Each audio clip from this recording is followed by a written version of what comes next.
1620 The Zone. Three on the way. Too strong. Offensive rebound is Xavier Tillman. He'll kick it out to Jones. 90 seconds left. 10 on the shot clock. Jones with Russell right there. Jones to the right side. Brooks tees up a three. Bring it up. Put three on the board.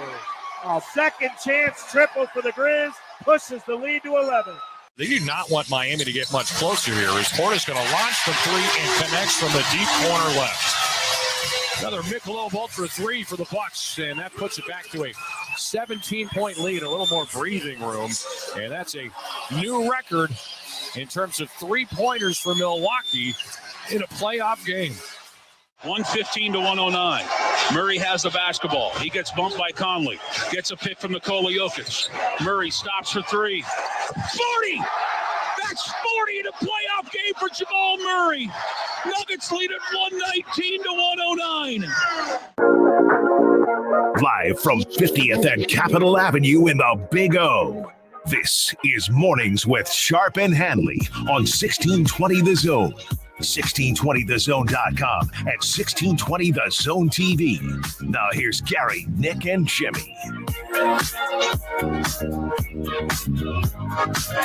Bubble Jamal Murray is back. He had 40 last night. Great job, Jimmy. We get the morning started. The Omaha Dome has broken here. Yeah, pelted by got rain. penetrated. Yeah, you got it. Too early for that? No. Too early for penetration? Wait, speaking of which, did you bring your banana? Boys, Wow, it's in the bag. so It's in the bag. we're not even a minute onto the air, and you've asked our listening audience if it's too early to be penetrated, and if not, I've got my banana in my bag. It's all relevant. First pitch out of the park. Is that what all Jamal relevant. Murray's dropping a 40 burger last night? Bubble Murray is back. Did to you? It got you all It did. excited, It or did. was it Kos? So Jason Kosminski, who is the radio voice of the Denver Nuggets, is in Nebraska. I did Really? not know I that. didn't know that he either. went to UNK like Okay. in the off season. And man, Kos is now, I don't know, a decade and a half as the radio voice of the Nuggets. Nice. So he's from Western Nebraska. You may see him if you're out of Lake McConaughey, if you're fishing or somewhere golfing around there. You Okay. might see him in the off season. Good dude. Yeah, Does he stop by, maybe do a Kearney Legion game too? I don't know, but yeah, he went to UNK. So anytime I hear Nice. Cousin, he loves himself some Nuggets. So that's good to hear. You know, the And highlight of Nuggets the- loved themselves some Nuggets last night, going up 2 over the T-Pups. Man, my wife's a loper. I'll have to tell her that. That'll be The blow her mind. highlight of the night, though, Summit League alum John Concher. Big block on AD. That was John Concher. John Concher. Guy that I really wish Omaha would have gotten the transfer. He wrecked Baxter many He did. times. He Then I did. just felt like, hey, he should just wreck other teams in a Maverick. Yeah, uniform. and he was in the league at the same time as Mike Dom. Mhm. And a lot of people don't realize that. Yep. But that's the Summit League problem of branding. But no, John Conchar playing for Fort Wayne was unbelievable. Mhm. I mean, he was the king of the pick and roll, and he would just decimate Omaha. Until his last game in college, he did miss a shot to win the game in the Summit League tournament. Yep. People forget about that, but I just reminded you. But yeah, he was really, really good. And I'm glad he's kind of been on a two-way between Memphis and the G League, and he's played a little bit more in the NBA. But for him to get minutes in the playoff, Yeah. That was nice. Shout out Summit League. Dom, Conchar, and Asmus are the 3 best players Mhm. that I've seen in my time, and Tradeon Hollins. So the 4 best players since I've been the voice of the Mavs that I've seen in the Summit League. Yeah. And he wore 55 when he was did. playing in college, so that was even cooler. Yeah, and when he made most of his shots, I'm pretty sure he never touched rim on it. Those were just absolute splash. But yeah, I mean, if he would have anybody like say like LeBron or AD, okay, you're gonna be remembered for that. I mean, the fact that he just comes out of nowhere on help side, just stuffs AD. That was like, is that John Concha? It is John Concha. I'm pretty sure I'm not going to be all Connor Happer and brag here. I could have beaten Anthony Davis last night. He was bad. Oh, he was pathetic. He was bad. He was pathetic. The Lakers got their victory. They were good Yep. outside of, LeBron said, no, we're not. We're going to try and go up 2-0. Lakers were just along for the ride Yep. last night. You already got our one in And Memphis. Anthony Davis, I'm just going to, Anthony Davis blank, and you guys fill in the blank. I mean, he was pathetic last night. He was 1 of 9 in the first half. He was finished 4 of 14. He just he is a very polarizing player that was brought to the Lakers to take the throne from LeBron when LeBron moved on. Ooh. Yep. Yeah. Well, he might injure himself walking up to the throne. More than likely. Yeah. All right. Well, we'll get into the night in the NBA and the NHL. You know what is always interesting in the morning after, this time of the year, we're watching a lot of postseason hockey and basketball, and you're watching the inside inside the NBA, which is standalone. Do not even try and replicate it. The best studio show because of the chemistry of those four. And I don't know after the last couple of nights if Shaq will be able to survive because all he does is laugh. Yep. Like Barkley is on a roll, and Shaq just laughs. I mean, they ripped Derek White and Stephen A. Smith, the hairline and all that stuff. Yeah. Last night, if you stayed up late to watch it, Barkley was talking about juggling 2 balls, and Shaq just completely lost it. I mean, it's a great show, but it's always interesting, like the different networks that the NHL is spread out a little bit more than the NBA is. But when you wake up in the morning and you go to bed and you turn off the game that you were watching and you wake up the next morning or the next time you turn on the TV, there's some interesting stuff that is on like TNT at 4:30 in the morning. I have some. Can they show Charmed more than they still show do? Charmed at that time? I think that's what was on this morning. It's a perfect place to put it. Oh yeah, that's where you have to put it. Seems like it's always been, because I don't think they could completely rid themselves of Charmed. So they just got to find the right slot where it's not taking up any of their main inventory. It's like TBS used to be with Andy Griffith. Yeah. You just stashed away there. Charmed, Charmed is probably the one that. Yeah, I don't know if they'll ever let that go.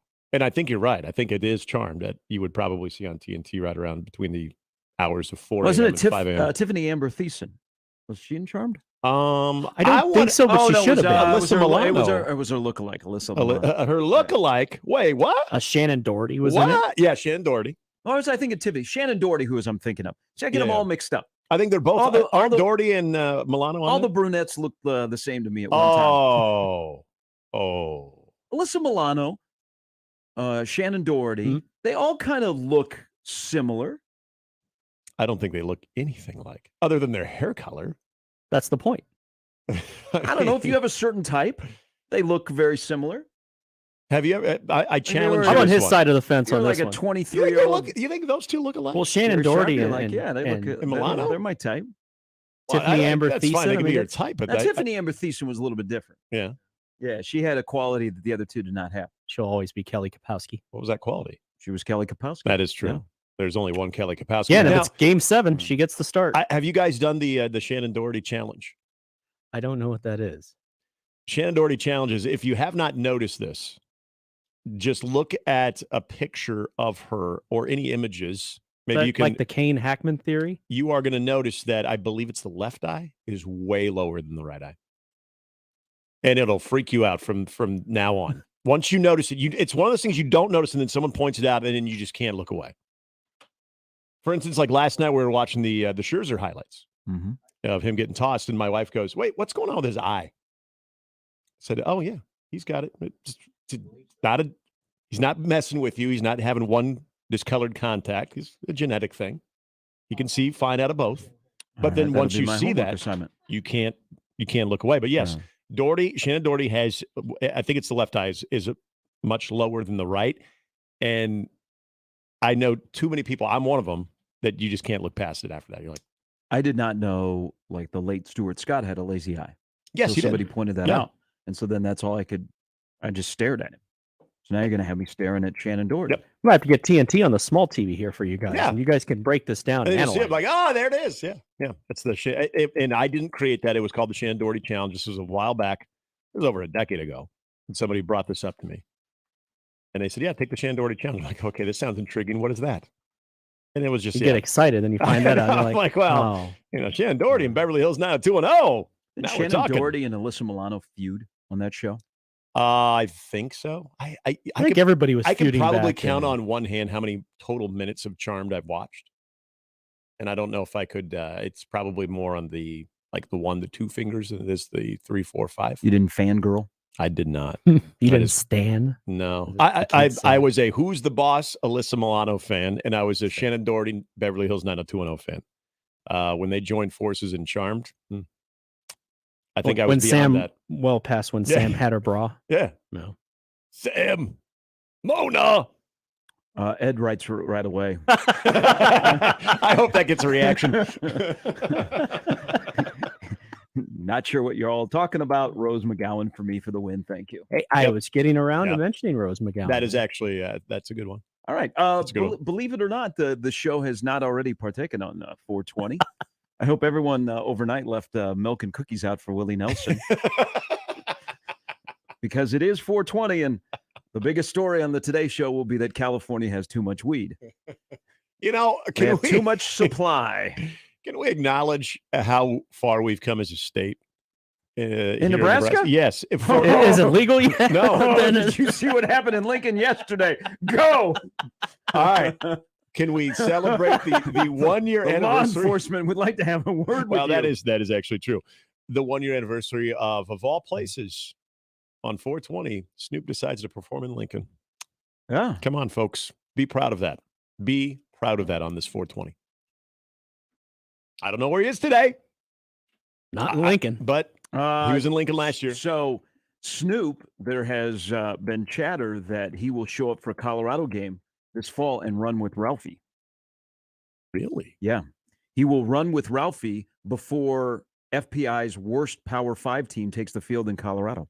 Is SC? Did I say that? Is SC Yeah. and is that game in Boulder? It is, right? Yeah. Maybe it'd be that one because he's a big I SC don't guy. know, man. That would be awful Conflict of tough. interest. Yeah. Uh, He'll probably save it for like Oregon State. Yeah. Okay. A game would need a they- little more buzz. But they would like Yeah. Snoop to run with Ralphie. Snoop would definitely be there for the Beavers. Yeah. That would be a sight. Doesn't that just seem like completely on brand though of what to expect at Folsom Field this year? Oh, Dion will have his friends there. Yeah. It's a smart marketing play. Yeah. I'm just giving you the facts. All right. ESPN's FPI thinks Colorado win 3 games. Mm-hmm. They'll be the worst team in Power 5 football. Oh. That's not emotional or anything or tiny buffaloes. It's just the facts. Yeah. Just dealing in facts. Well, when you're talking about the football power index. I mean, Nebraska's supposed to win 6. Right That's at fine. that number. More chatter ever for a 1-11 against a 4-8 team. Go. Can't think of. I don't think it'll ever No. happen. All right. Craig would like to chime in on this scintillating conversation about Alyssa Milano. Hi, Craig. Oh my gosh, Gary! How could you say Tiffany Amber Thiessen had something that Milano didn't have? I can think of 2 main things. Oh yeah. And they're one of the best pairs ever made. And Tiffany had to have a fake made later on. These are also Thank you. facts. Thank you, Craig. Is I that why appreciate Zach was that. into her? I don't know. Because So if this you- would be pre. yeah, that's true. And So if Zach had a type. if you were Mario Lopez or Mark Paul Gosselaar and you could project into the future, it would have been Elizabeth Berkley. Apparently likes to party a little bit more. I mean, We've seen. Look what she's typecasted as.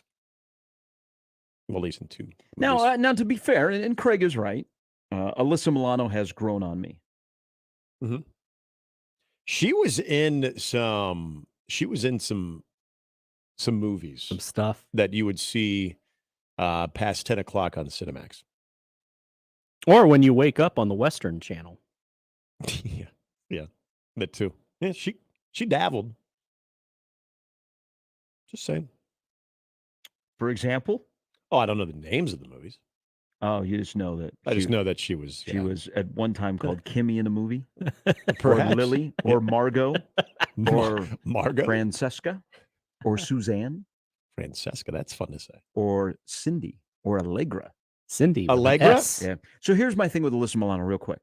I never liked Corey Haim, and so she was involved with Corey Haim. Yes, she was. Yep. And so the brothers Corey. she was out to me.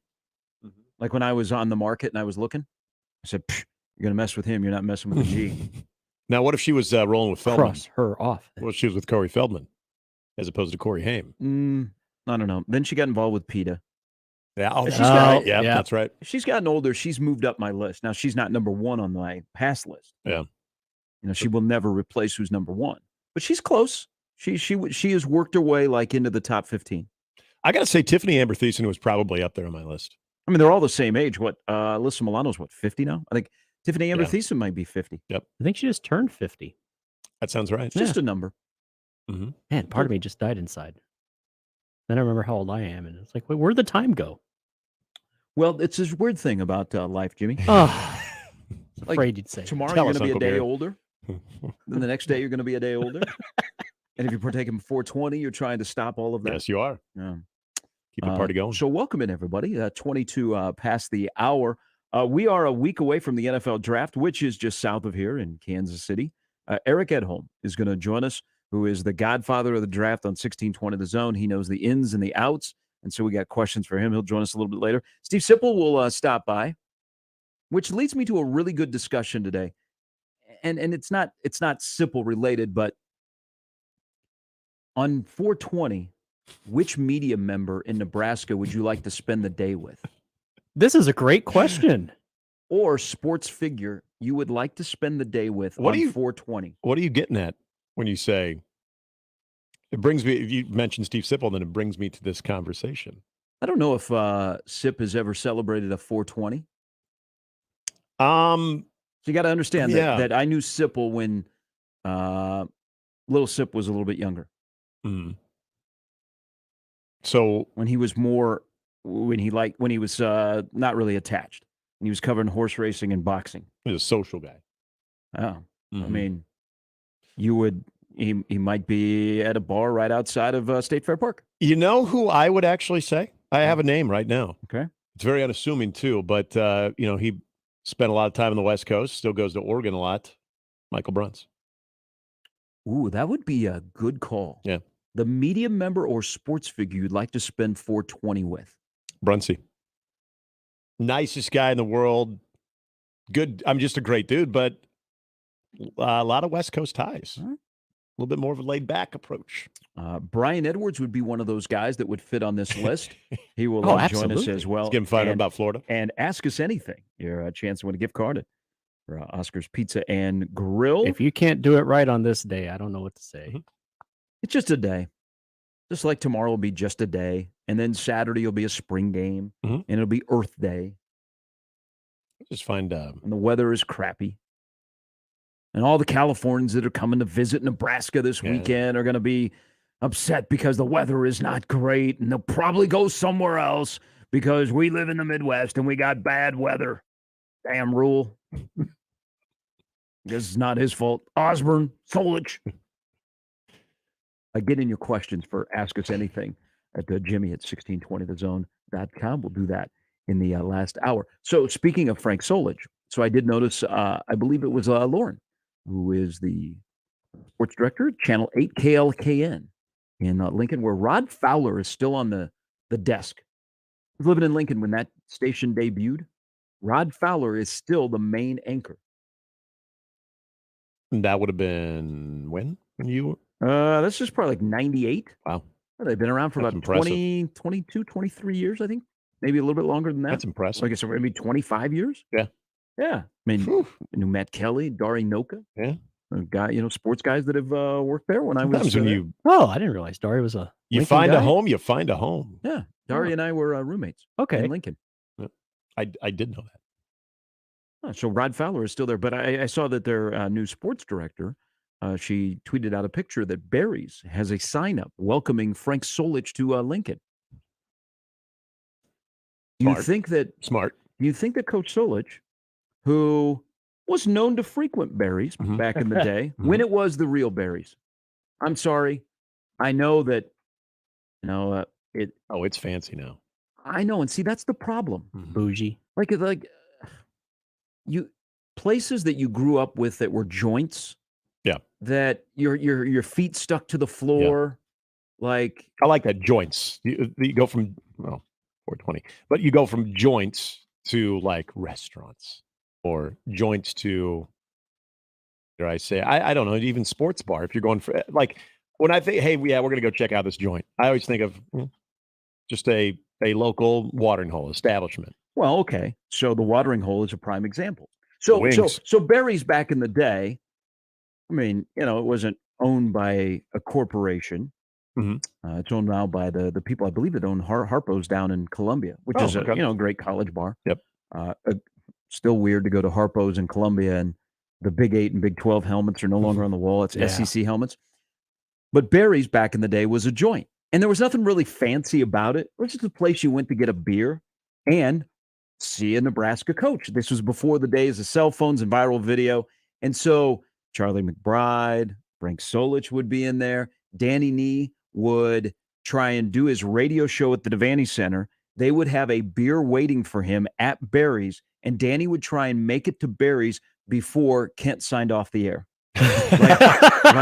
Like literally, Danny would walk out of the Devaney Center. His car would be running. Yeah. He would get in his car and he would drive to Barry's, and it's in the same location it's always been. Yeah. And he would be there, and they'd have a beer waiting for him. But back then, Barry's was, I don't know, you call it a dive, but I'll say a joint. Yeah, I love that. And you know, and you had End Zone. So these were places that were not real fancy. They were just good places to go and drink beer and hang out with your friends.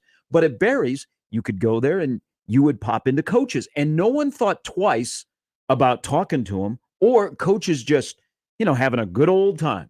You know, you'd look out for them to make sure that if they'd had too many hockey pops, they didn't leave on their own.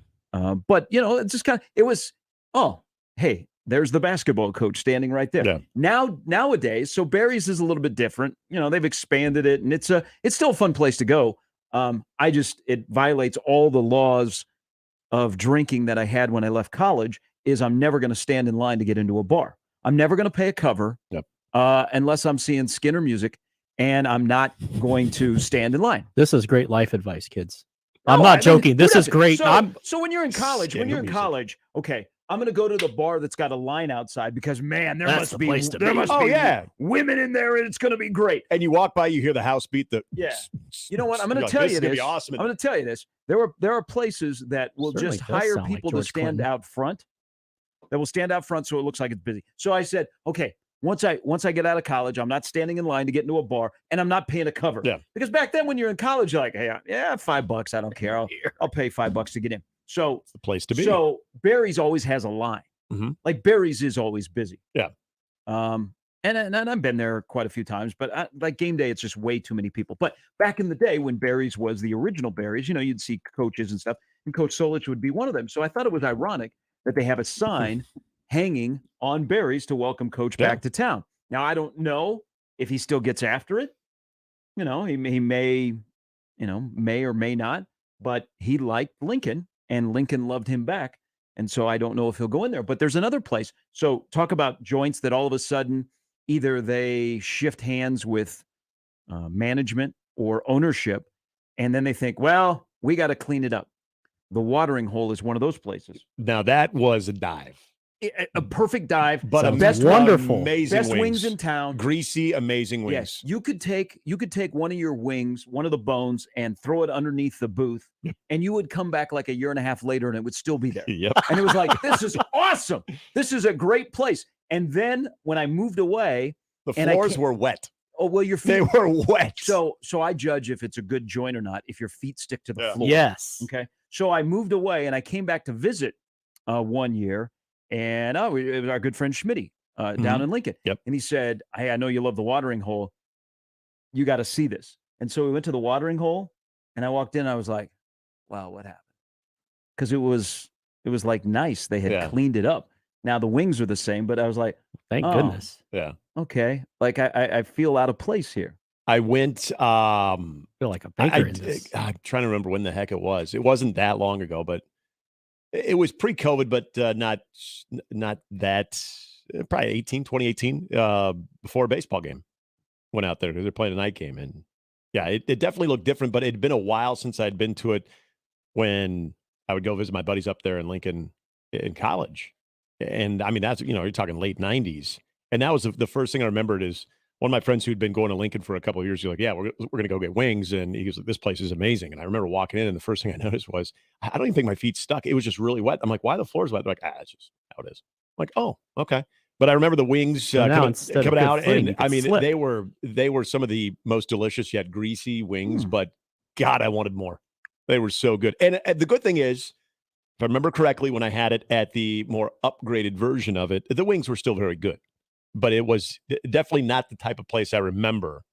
Gosh, it would have been probably 20 years before that. But sometimes, college kids right now, think about Exarban Village. Like when I went to UNO, I always think, man, if we had Exarban Village. But then I think back then, I don't think I could have afforded to drink at Exarban Village. But now, like, college kids are into craft beer way more than any of us were.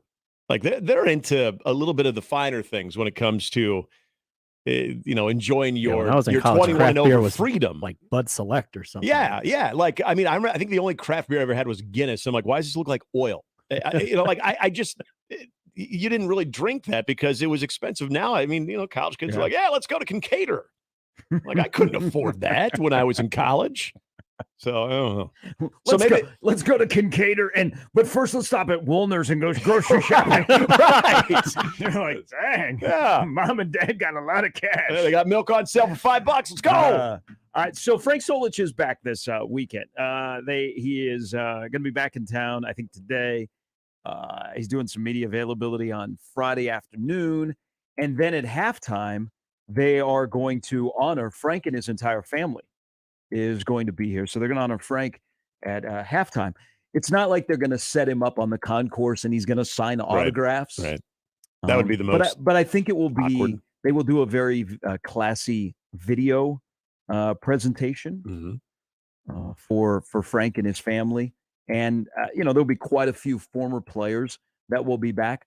But the best way to honor Frank Solich, outside of my idea of naming the running back room after him in the new facility, how you doing, Trev? Is Morning, Trev. Shouldn't the first play on Saturday be like a fullback dive? See, and so now here, it's not only with the guy who at 153 pounds while he was playing football at Nebraska played that position, and it wasn't too long ago, well, for some of you, 2001, when Nebraska ran for over 300 yards per game, that they did utilize the fullback. They should run as a tribute to Coach Solich. The first play should be like a fullback dive.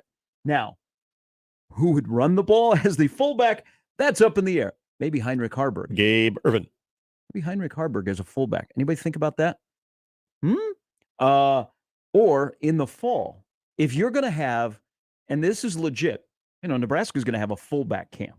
Yeah. I don't even know, What does that unless look you're like? playing in the Rhino package at Elkhorn South, how many schools in Nebraska still have like a legit fullback, not an H-back? Don't give me the H's. Right. I'm on the F's. The F's are greater than the H's. Don't let the F's come over the What did Fred refer to their lone back in the wing bone? Like when they had Judd Davies, like was that? I mean, I know we all call it a fullback, but it was a single back, and then he was kind of, how that works. You're kind of joined as the ball snapped in sort of an I formation, so then he becomes lead blocker. But I don't know if they ever called that the fullback. No, I don't. It had some fancy Fred Petito name for it. Right. So we have probably more H's in this state than we have F's, and they're having an Effa camp, and they don't want the H's to come over to the F's. If I'm an Effa, I don't want the H, as you like your favorite word today is penetrating. Yeah, or infiltrate. Good night. I see what the Storms do. When is baby 2 on the way? Congratulations. Baby making weather. But doesn't the spring game, because you remember when Callahan got here and everybody was excited about what the first play is going to be. Oh, yeah. And you remember the first spring game play, and people were fully hussed in Memorial Stadium. Because the pre-snap motion, you got people shifting all over before they even said, oh, my God. Yeah. So doesn't Saturday, the first play, have to be something involving a fullback? Yes, and another reason why we're forgetting, what did Marcus Satterfield say in his first media availability besides just huddling again, using the fullback? So it's not just a Solich thing too. I mean, Marcus Satterfield, if you want to be a man of your word, let's see it. I mean, they're going to have a fullback camp. I wonder how many people will be at fullback camp. I want to see what the modern day 2023 fullback that would go to a camp would look like. Compared to I will tell you, you could get a star-studded instructors. Like, yeah. I would just Corey Schlesinger. What are you doing? Could you even get Tom Rathman? Makovica? See, that's on my wish list to get Tom Rathman back. You're crossing off people that have drifted away. Yeah. Like Tom Rathman, I would love to see back somehow involved in Nebraska football. Heck, throw the olive branch out for Roger Craig. I mean, Roger Craig did have to go play fullback, but Frank is in town, and we'll talk about it over the next couple of days, because for some people it doesn't mean anything. Right. Okay, they're like, okay. For others, it means a lot for Nebraska to bring back Frank Solich, kind of maybe as a little bit of a closure. But they will honor him at halftime. Janovich should be there. It's a good one. That's a great fullback name. I can see Janovich being there. See, yeah, it sounds like you could make it enticing by the amount of people that you have back for it. Yeah, like I would try and find Omar Soto. Does anybody? Oh know my where, gosh! Does anybody know where Omar Soto is? Schuster. That's a good one. Omar Soto, Schuster, Janovich. Would Janovich be the last great moment in the fullback lore? Yes. In the Wisconsin game? Yes. Unfortunately, didn't result in the victory. Yes. And then you could bring back guys that should have been a fullback, but you didn't have it, but then they were forced to play running back. Hi, Amani Cross. Yep. All right, 37 past the hour. We got ideas here. We got a good lineup. We'll talk to Sip a little bit later because, of course, it is Thursday, and so Sip joins us. Plus, late last night, news dump by the Oakland A's that they have purchased land in Vegas. Not a surprise, and really not a surprise because the Cubs swept them this week, scored 39 runs in 3 games, and forced them to relocate. Goddamn good middle. Feel bad for the possum. He's going to lose his baseball team. Probably we need to talk about possums because possums apparently are back. I don't know if they're a thing, but they're back because there were workers in the upper deck of Dodger Stadium yesterday before the Dodgers and the Mets played were chasing a possum. I'm still trying to get over your LA possum. Your claim of your claim, if I'm hearing you correctly, is not the horrible, aging, withering stadium in Oakland, in the Oakland Coliseum, but that it was the Chicago Cubs that have been now the nail to drive this home. Yep. Here's an accomplishment. Here's the thing about life, ladies and gentlemen. Don't overthink things. You just wanted to go, well, they could have gone to the Yard. They could have gone down to San Jose. They could have gone here. They could have gone there to build the stadium. They could have not had plumbing problems where it backs up into the dugout. Duct taping steps. No, Nick, life is about not overthinking things. They wanted to go to Vegas the whole time. No. The Cubs swept the A's. They feel shame. They've got to move out of Oakland and begin playing in Vegas in 27. You got to get the stink out. I get it. Good. By the way, broadcasters can't even, the visiting broadcasters can't even have their booth. As just a baseball fan that has zero interest in the A's, like rooting interest, but I feel kind of bad for them more than anything.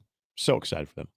So excited for this opportunity for them. I have friends that are A's fans that do not live in Oakland, so it's not going to affect them as much. They're probably going to still follow the A's to Vegas. But for the people that are losing their team for the second time, they lose the Raiders, they lose the A's. They have the memory of taking Bart to the Coliseum and the great days of the A's, which ironically, they just had a reunion last weekend of like the great A's teams that included Raleigh Fingers and Reggie Jackson. Yeah. But they are off to Vegas. They want to start playing there in 2027. 2027. 35,000 seat stadium, right? Partially retractable. Well, it has to be a dome. I mean, it's too friggin' hot in the summer there. In the desert. So that we'll talk about that because there's a lot of things. It was a overnight statement on what happened for a faceless team. I watched them for the last 3 days. I don't know who's playing for them. Yeah. I have no idea. One quick email before we take a break in the Equitable Bank inbox, where you can always email us with your suggestion on which local media figure or sports person you'd like to spend $420 with. We got a suggestion? I'm thinking I'm going to save it. Oh, okay. I already let mine out. You don't want to blow your load at 6:41. You want to pace. I'm telling you guys, it's a 4-hour show. No, it's not. Hey, it's making weather. No, it's not overrated. I'm telling you, it's not overrated. What? Huh? What's overrated? What do you think I was saying? I don't like to sprint. I like marathons. Okay. Equitable Bank inbox where you started this whole thing. You're talking about penetration in a banana and whatever is going on over there. I mean, get your home life together. I got a lot of stuff going on right now, okay? Jeez. Bear with me. It's the rain. It is the rain. Which is gone. And it's 420. You guys got to plan better. You got to keep it outside of hockey season. Equitable Bank inbox, Gary at 1620thezone.com, Handley at 1620thezone.com, Dale on Frank Solich. Gary. Hi, Dale. Morning, Dale. I became aware of Frank Solich when the 150-pound fullback ran for 215 yards in a game. He was one tough SOB. Yes, he was. Yes, he was. Amazing that he was that size and played much larger. Yep. So he'll be in town this weekend again. At halftime, they're going to honor the family. Do you think they will have some type of reunion either tomorrow night at Barry's with former players or Saturday night? Because I get the feeling that the Barry's welcome back coach probably not at Barry's. No, okay. They had when he came back to receive the award from Coach Osborne at the Outland banquet. Yeah, they had a private event at a nice steakhouse in Omaha, where they had a lot of the former players, former running backs, were in attendance, and they kept it kind of quiet, and it was a pretty emotional room. I'm sure there's going to be a lot of former players there. There always are, and there are more former players that are they feel more comfortable. So you're going to have a large contingent of fellas that are going to be back this weekend. Probably some guys that will surprise you that haven't been here in a while. That all of a sudden they're like, their buddy is calling them and saying, "Hey, this Rule guy, man, when we show up at practice, he embraces us. I know you got kicked out of a game last year, not out of practice, but got kicked out of a game because you were arguing with the officials as a former player standing on the sidelines. That guy is even back." Oh, really? Yeah, this Rule guy, man, he loves the former players. All right, so to counterbalance this, because I said to not everybody, what does it mean about Coach Solich being back? Yeah. Chris writes in, you kind of just alluded to it, but my honest question is why for what? That person, I can't say that on air, is the reason we are where we are now. Only coach in history was handed a dynasty that won 3 of 4 years, and in 5 years, he gutted it to a 500 program. Be sure. Let's honor that. F him. That's from Chris. Opinions vary, I guess. All right. Well, when we come back from the break, somebody will respond to Chris's email, and it'll be listener on listener crime on Mornings with Sharp and Handley at 1620 The Zone. Mornings with Sharp and Handley on 1620 The Zone and 1620thezone.com with Gary Sharp and Nick Handley. Now live on Twitch, YouTube, and 1620thezone.com. The cigar enthusiasts at Hearth Cigars and Pipes are a pretty diverse bunch of humans.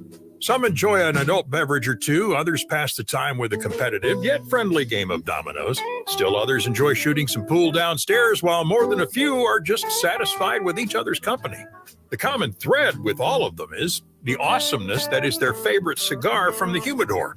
Hearth Cigars and Pipes, just off the 48th Street exit from I-680 at the corner of Mormon Bridge Road and McKinley, and at hearthcigars.com. Peerless Energy Systems is Nebraska and Iowa's locally owned and operated authorized solar air compressor distributor. Peerless Energy Systems provides products and solutions for compressed air systems, helping companies in manufacturing, food processing, transportation, auto body repair, car dealers, and more. Driving industry efficiency through service, support, and relationships, let Peerless Energy Systems help you increase efficiency with your compressed air systems today. PeerlessEnergy.com. Howdy, folks. Greg Wagner joining you from the Nebraska Game and Parks Commission. Did you know there's some fun open water fishing to be had this time of year? There is. In our cold water, northern and western Nebraska trout streams, wonderful spring-fed waters, support mainly rainbow and brown trout, and you could even work on your Trout Slam Challenge in those. Get more details at outdoornebraska.org. That's outdoornebraska.org.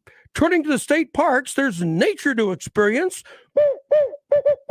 The playgrounds, campgrounds, and trails are all open, and be sure to check out the naturalist programs at state parks as well. For spring wild turkey hunting this year here in Nebraska, Hunters, take note, there are some major changes because of lower bird numbers. See us at the Game and Parks Commission for more information. That'll wrap it up for now. I'm Greg Wagner with the Nebraska Game and Parks Commission. Sundays with the Storm Chasers are packed with fun for the entire family. Every Sunday features free entertainment for kids 12 and under, brought to you by Nebraska Medicine. Want to get a free Sunday Berm ticket courtesy of Hy-Vee? Bring 3 cans of non-perishable food items to the Warner Park box office. Wrap up the day with Kids Run the Bases, presented by Blue Cross Blue Shield of Nebraska. Visit OmahaStormChasers.com. Omaha Storm Chasers family. Everyone get on your feet, stir up the storm with family. I'm Omaha Athletic Director Adrian Dow, and I want to introduce you to 3 Omaha schools that are playing a vital role in keeping our community strong. We serve nearly 600 pre-K through 8th grade students, most of whom come from disadvantaged neighborhoods. These students receive a values-based education with the family support they need. I'm a proud member of the Q's Fund Board, which supports the Q's school system. To learn more, go to Q's Schools, that's CUES schools.org. And we're back. Mornings with Sharp and Handley. Here's Gary, Nick, and Jimmy on 1620 The Zone.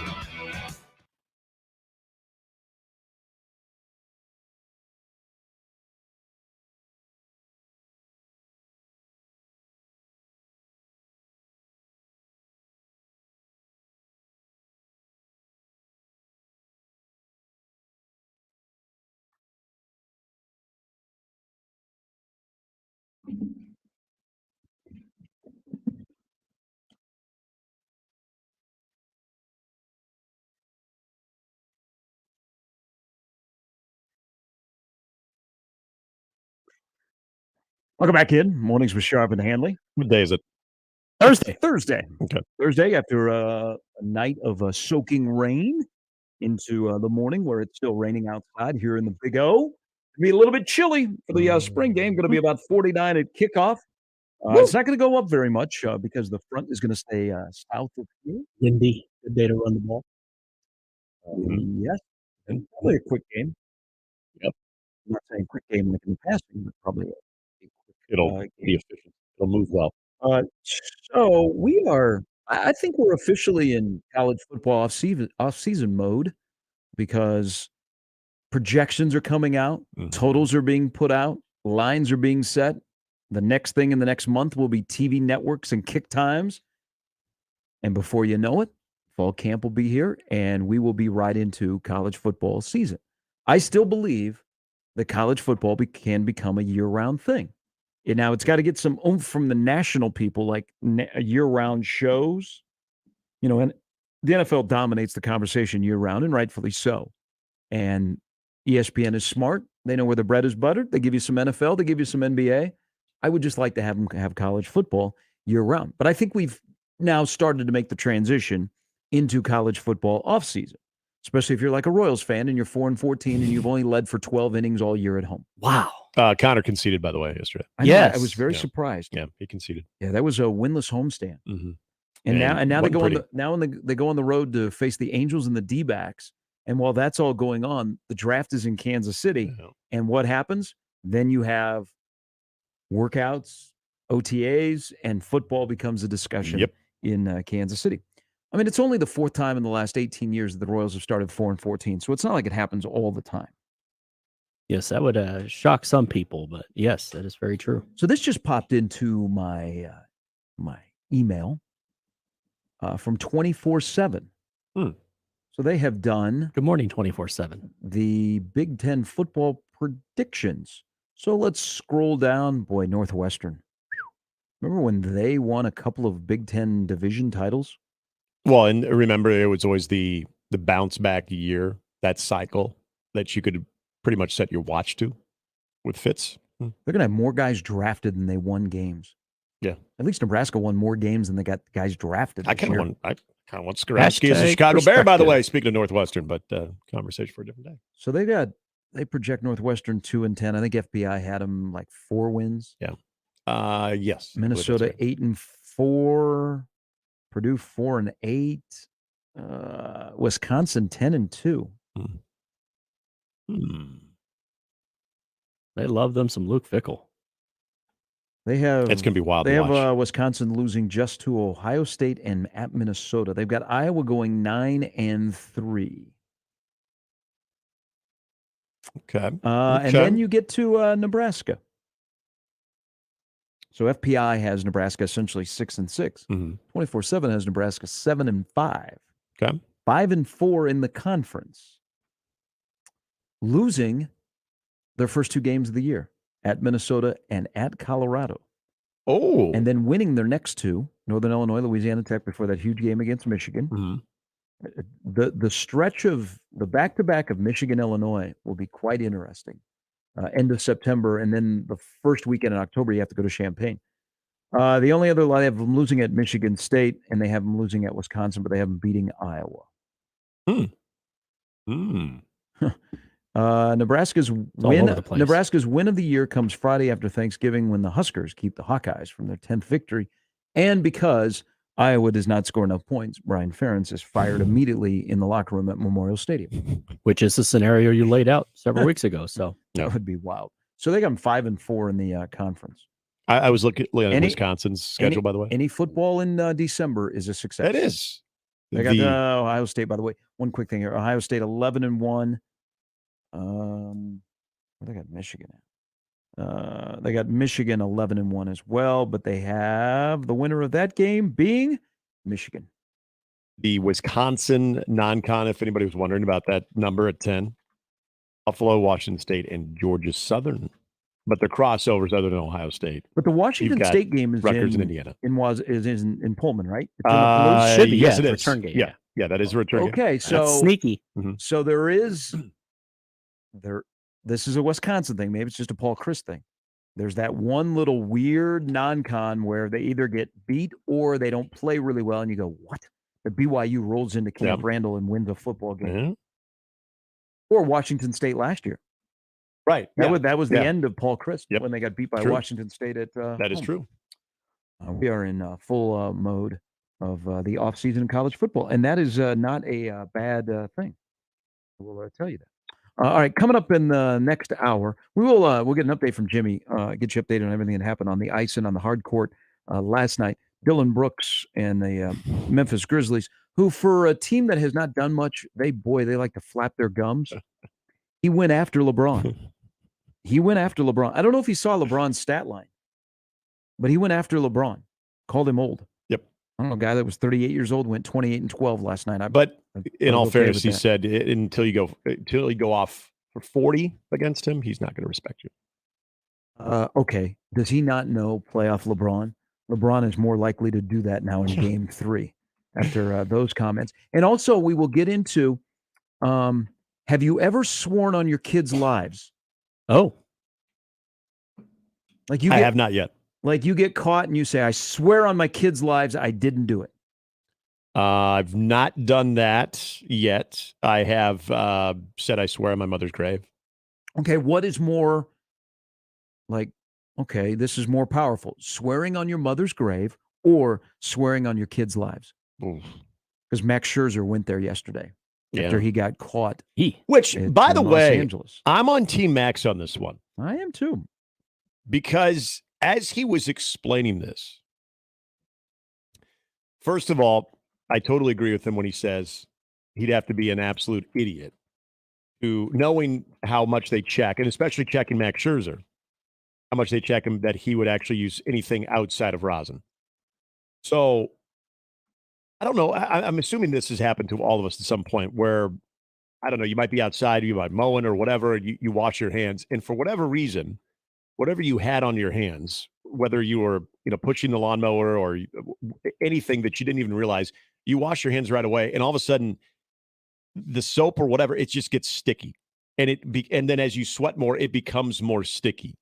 As he was explaining this, I was buying it. Now, he could totally have me bamboozled on this one. But I buy what Max Scherzer was actually laying out, that as he was sweating, it became that whatever was on his hand, the rosin, as he claims, became even more sticky. That's a real thing. And so the umpire's like, it was so sticky, like our fingers were sticking to his hands. I don't care. It can still be rosin. Well, he washed his hands in front of an official from MLB. With alcohol. Yeah. So the official from MLB, which hangs out in the dugout, it's wild, watched him. He changed gloves and went back out there. So he was going to do it again? Yeah, I'm on Team I am Max too. here. But there's a lot of people that want to see him go down, and especially Dodgers fans, because they think that he walked away. They're very bitter about him walking out on the Dodgers a couple of years ago. And they're still bitter with the Astros, so that doesn't surprise me. All right, hour number 2 coming up. There's Jimmy, Nick, Gary, Mornings with Sharp and Handley, and all of you on 1620 The Zone. Mornings with Sharp and Handley on 1620 The Zone and 1620thezone.com. Live from the Host Coffee Studio, this is 1620 The Zone. 1620 The Zone. Traffic. From the Zoom Drain Time-Saving Traffic Center. We're still getting reports of that accident near 144th and Harrison, so please be cautious if you're in that area. But we're also getting reports of traffic signals flashing red near 108th and L, so please be cautious if you're in that area as well. And along 204th, be prepared for things to start slowing down near Q Street. As always, remember to stay safe and wear your seatbelts. I'm Chris Scott. This Time-Saving Traffic is brought to you by Nanfito Heating and Cooling. Don't sweat it. Air conditioning season is coming, and Nanfito Heating and Cooling, your Rude Pro partner, will get your unit cooling you off this summer. Residential installation, repair, and maintenance on all brands. Schedule your appointment now at nanfitoheatingandcooling.com. It's time to wake up your taste buds.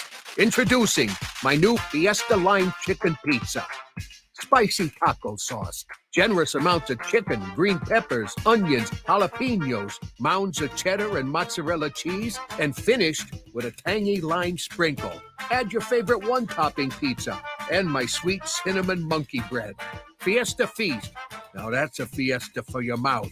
Godfather's Pizza. Do it. Whether you own a local business or a global one, you know that these days, generating growth is a challenge. By teaming with Bank of America, you'll not just stay ahead of the curve, you'll move it. With access to experts, award-winning insights, and business solutions so powerful, you'll make every move matter, locally and globally. Visit bankofamerica.com/banking for business to learn more. What would you like the power to do? Copyright 2023 Bank of America, N.A.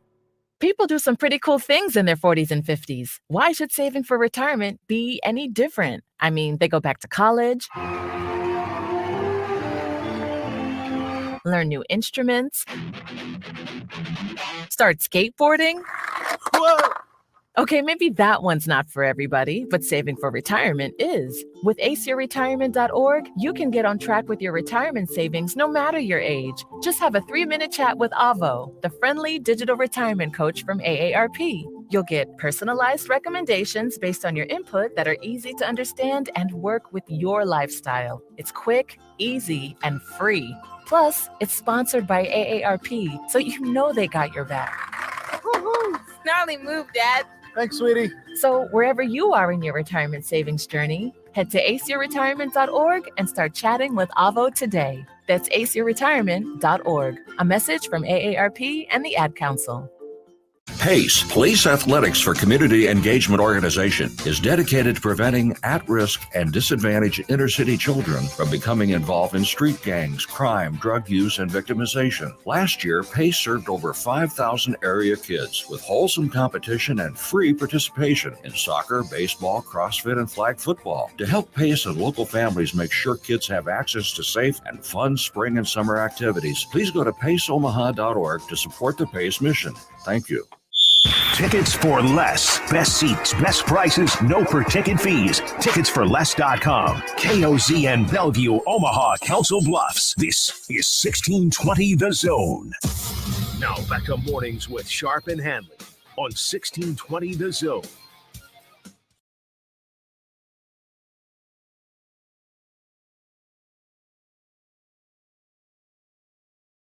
Show at the wall, looking up.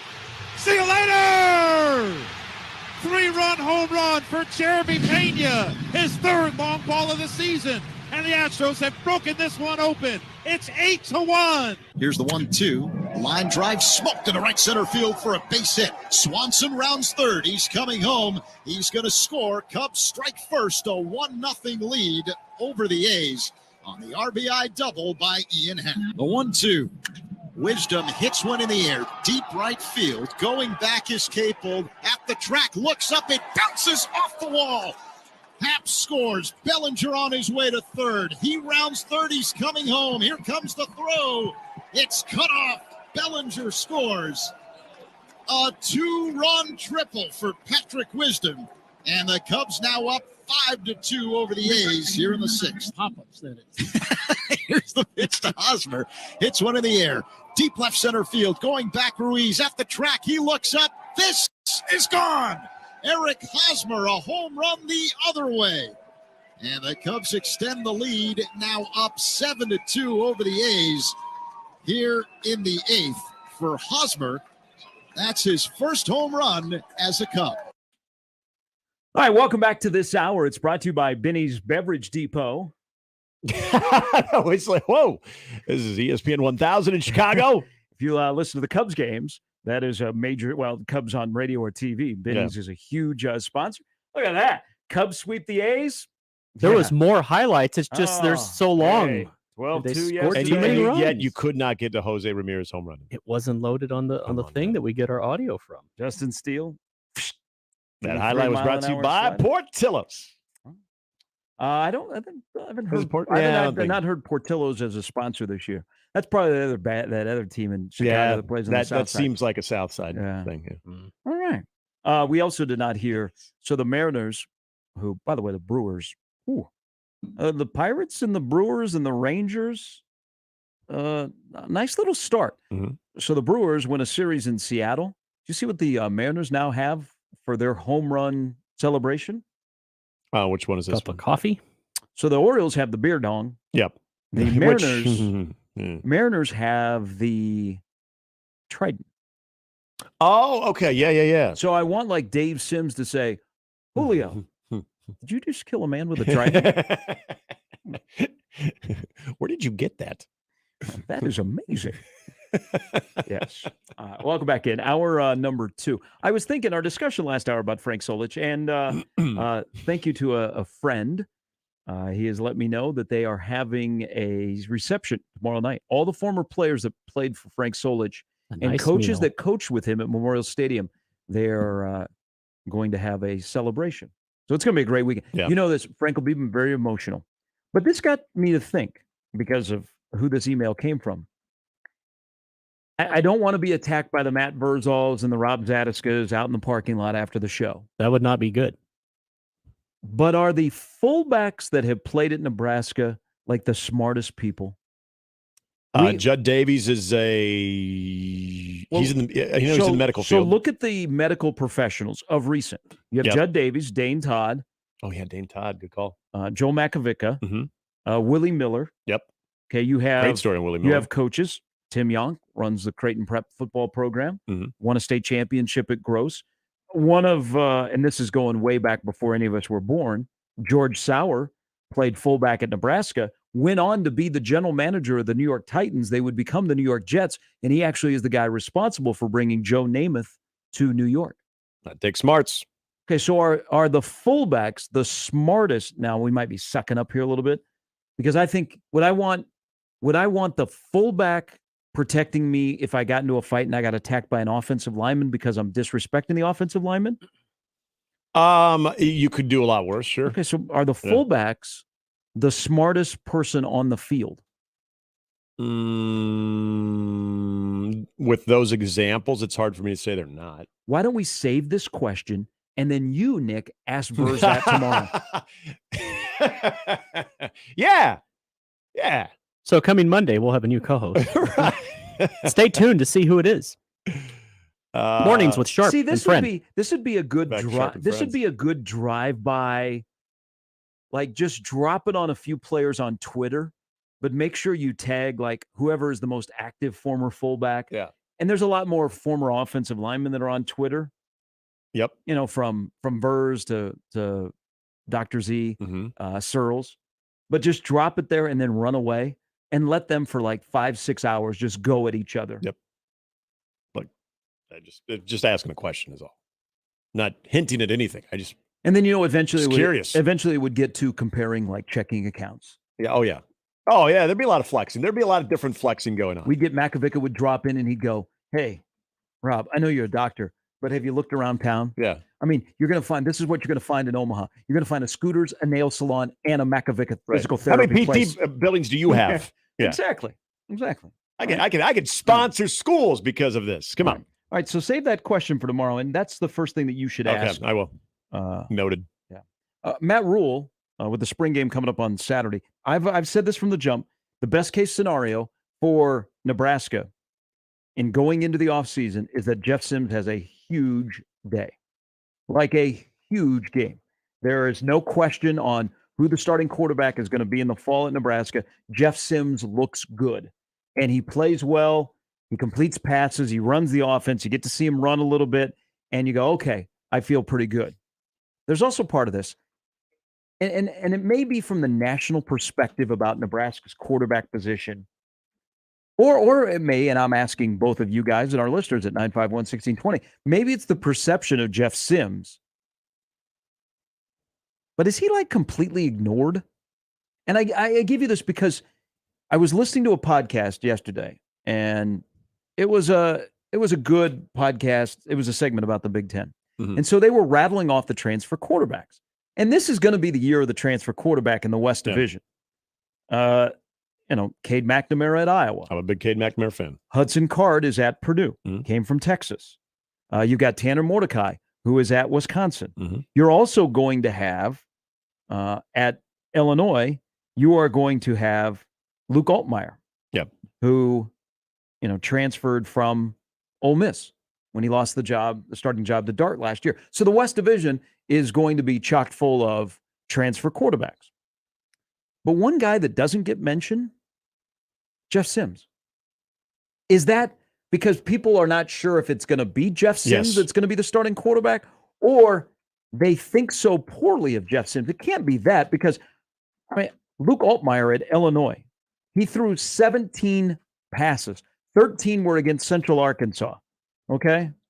He threw 2 interceptions a couple of years ago against Baylor in the Sugar Bowl. Yeah. And people are talking about him instead of the guy that could be the starting quarterback at Nebraska. Just an observation. After seeing 14 in action, he's better than I thought he was going to be.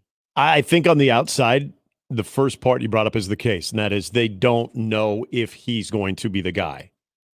And so I think the narrative right now around the Nebraska quarterback situation for the national media that's paying attention outside of just Matt Rule being in Nebraska is, well, yeah, they still got Casey Thompson, so they've got a battle going on in the fall.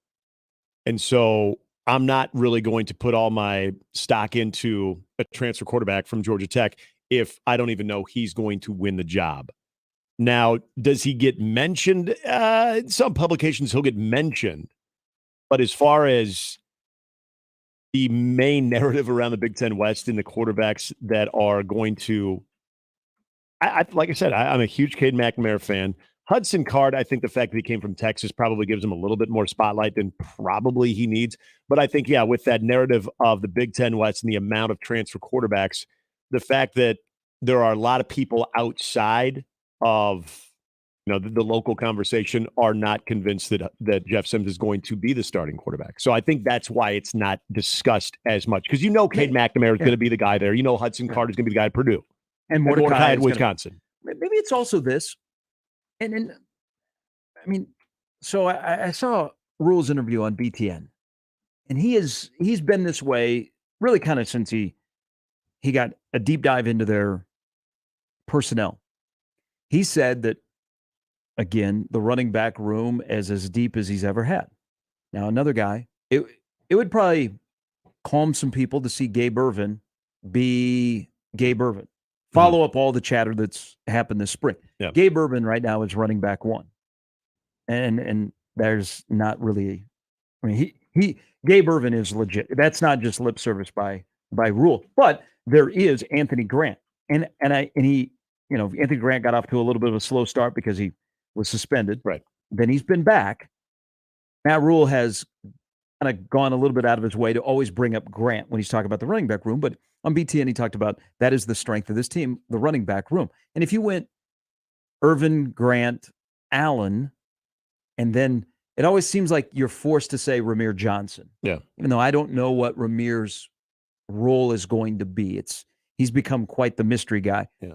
But he's going to be around, or at least I think he will. And then there's way further down is Emmett Johnson.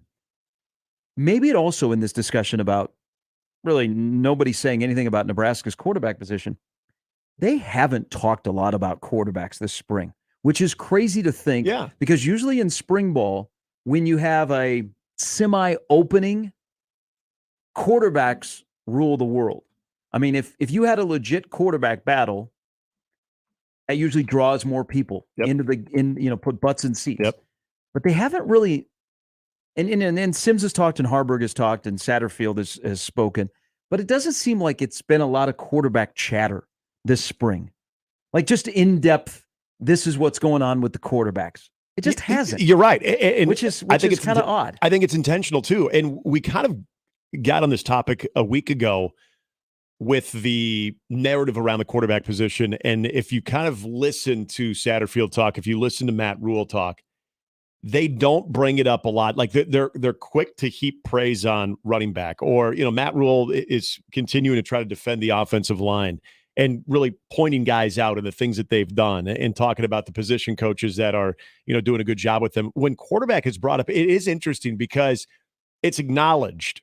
And if they're directly asked about Heinrich or directly asked about Jeff Sims, even the other day, Mark Satterfield was asked about Casey, and even with the limited availability, what he's been able to do, there's always positive things said, but it always seems like they're quick to want to get to something else. And I do think it's intentional because I am in the school of thought.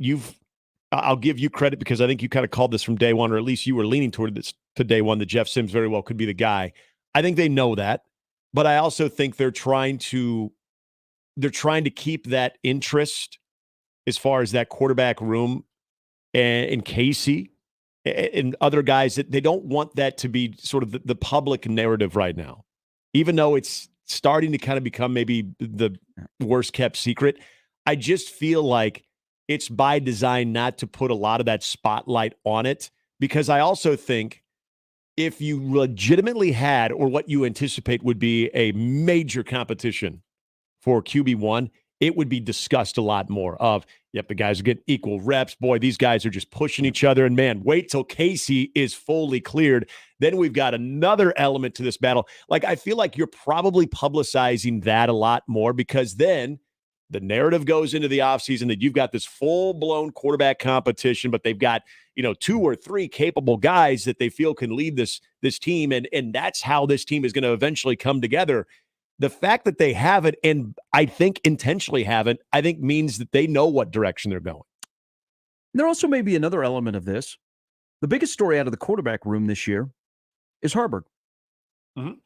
It's not the guy that is not Jeff probably Sims going to be the starter, because Harburg will probably run with the ones on Saturday. I would imagine they will give him some time behind whatever the offensive line they roll out there that is the healthiest.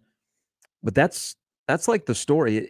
You think about, like, Harburg's got an interesting Nebraska career where he was left on the scrap heap by Mark Whipple.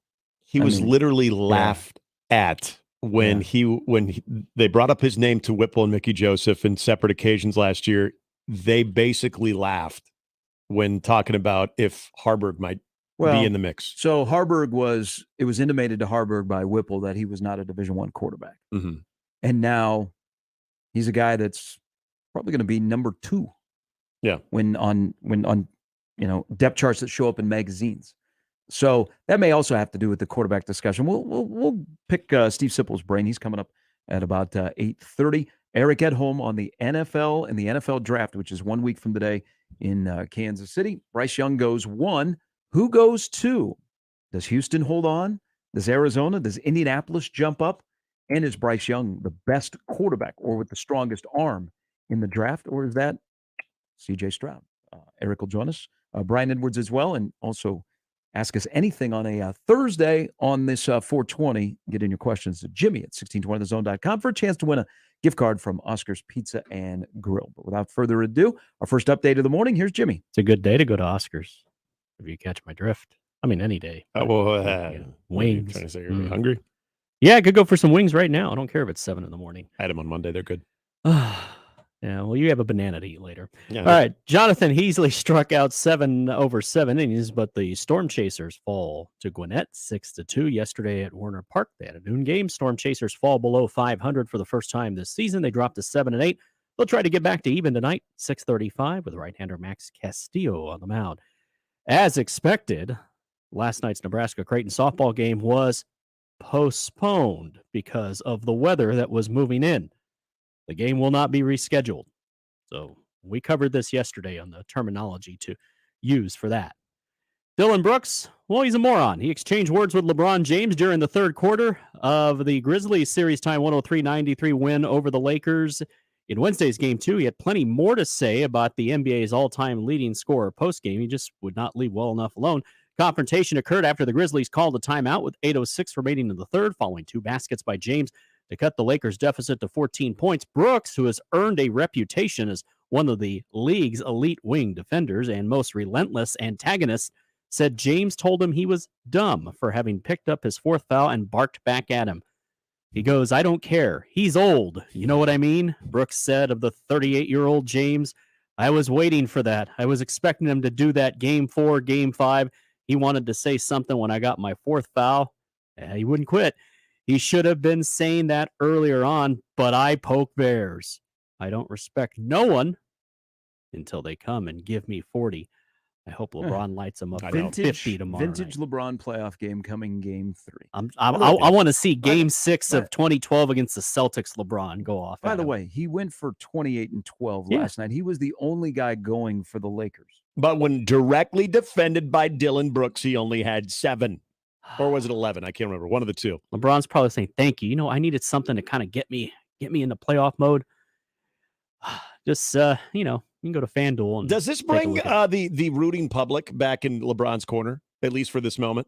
Because I feel like LeBron, it's kind of maybe phased out of that a little bit, but now that you've got Dylan Brooks, who's kind of a villain-esque I want him to type go guy. for 50 so Yeah, bad. I feel like there's a little bit more public support for LeBron coming up. I don't know. Such a bad effort last night by the Lakers that Ian Eagles' puns were better than the Lakers' effort. Which is saying something. Yeah.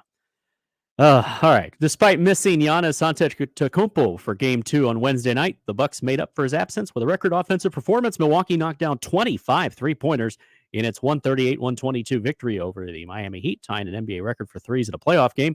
The Bucks had 7 players finish in double figures, including 6 players who scored at least 15 points, matching another NBA record. In fact, I think Sidney Moncrief had 16 for the Bucks as well, and as did Terry Cummings and Marcus Johnson. The series is tied at 1. Game 3 is Saturday night in Miami. Bubble Jamal Murray back for the Nuggets. They hold off the Timberwolves 122-113 late last night. Denver leads that best of 7 at 2-0. Not looking good for the T-Wolves. Murray finished with 40 points on 13 of 22 shooting as he went 6 of 10 from three-point range. Now he has more 40-point playoff games at 5 than 40-point regular season games at 4. Thus, playoff Jamal. Bubble Jamal, whichever one. The big news in the Stanley Cup playoffs last night, the Boston Bruins fall to the Florida Panthers 6-3 in Game 2 of their Eastern Conference first-round series. The defeat, the product of uncharacteristic sloppiness with the puck throughout their historic regular season that saw them win 65 games. Boston set NHL single-season records for wins and points. The Bruins averaged just over 9 turnovers per 60 minutes. Last night, they turned the puck over 15 times. You just get the sense that that's one of those wake-up calls just to kind of get them going. I don't know. Florida has 2 winnable games that they could have been headed back to Sunrise up 2-0 in that series. And Patrick Bergeron's absence is now a controversy. Yep. And we mentioned this yesterday, 2 days ago. No, yesterday. With that win, the Boston in Game 1, they didn't look great.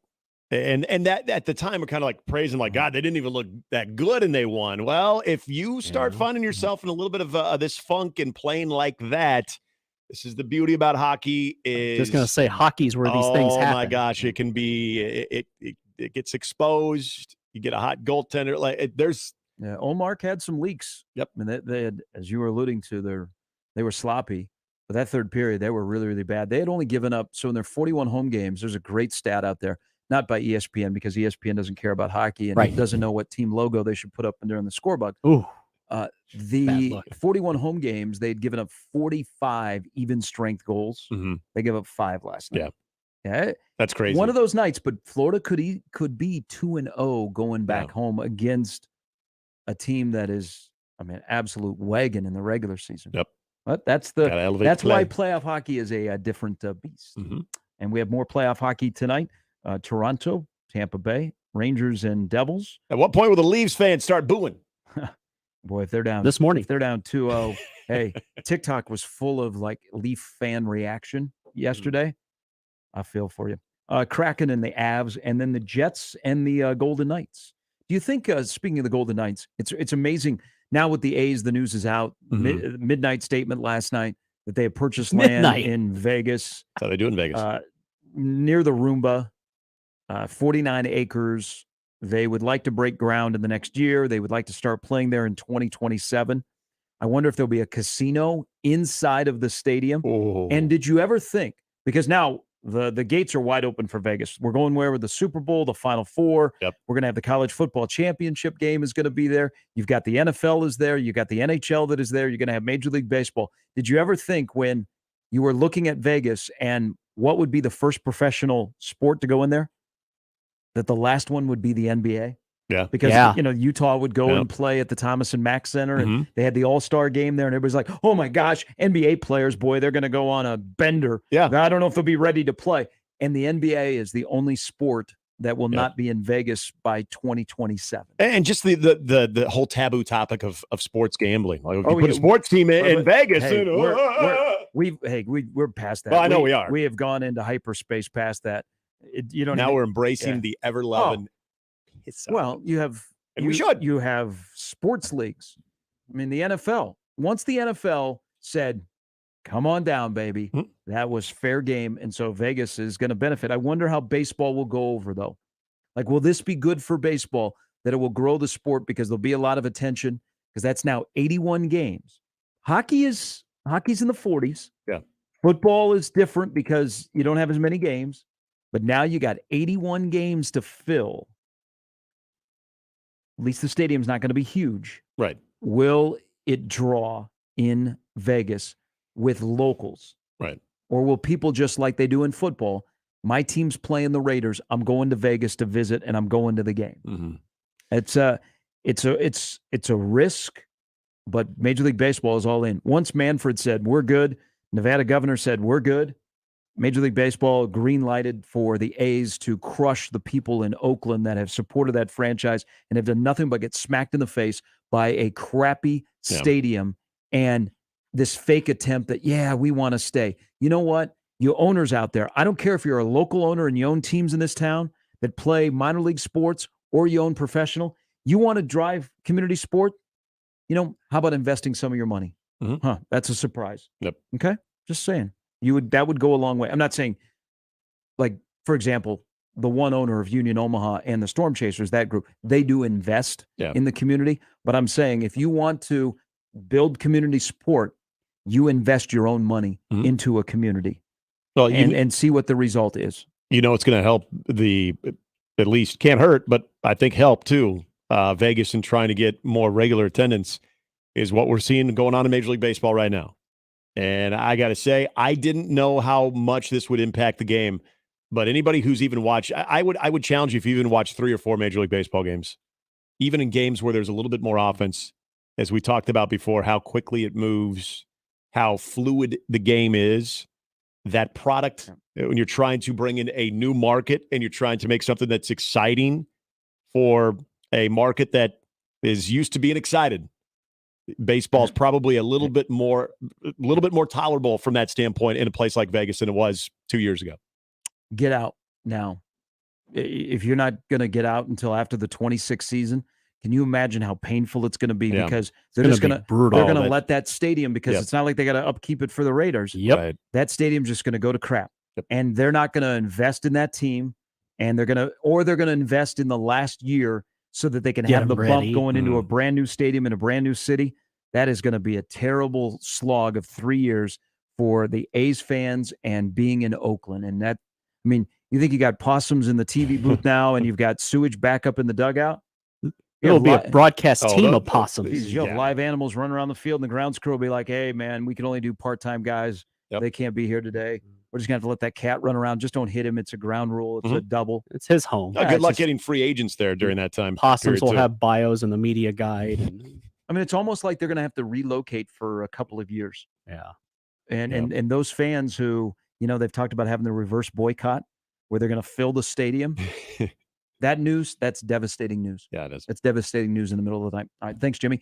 All right, 26 past the hour. When we come back, we'll get to some of your emails in the Equitable Bank inbox a little bit later. Steve Sipple, Eric Edholm, Brian Edwards as well. Also, Greg McDermott had a great response to how to build a contender in this day and age, especially in basketball, of the portal, the NIL, and as we're getting towards the end of the COVID period.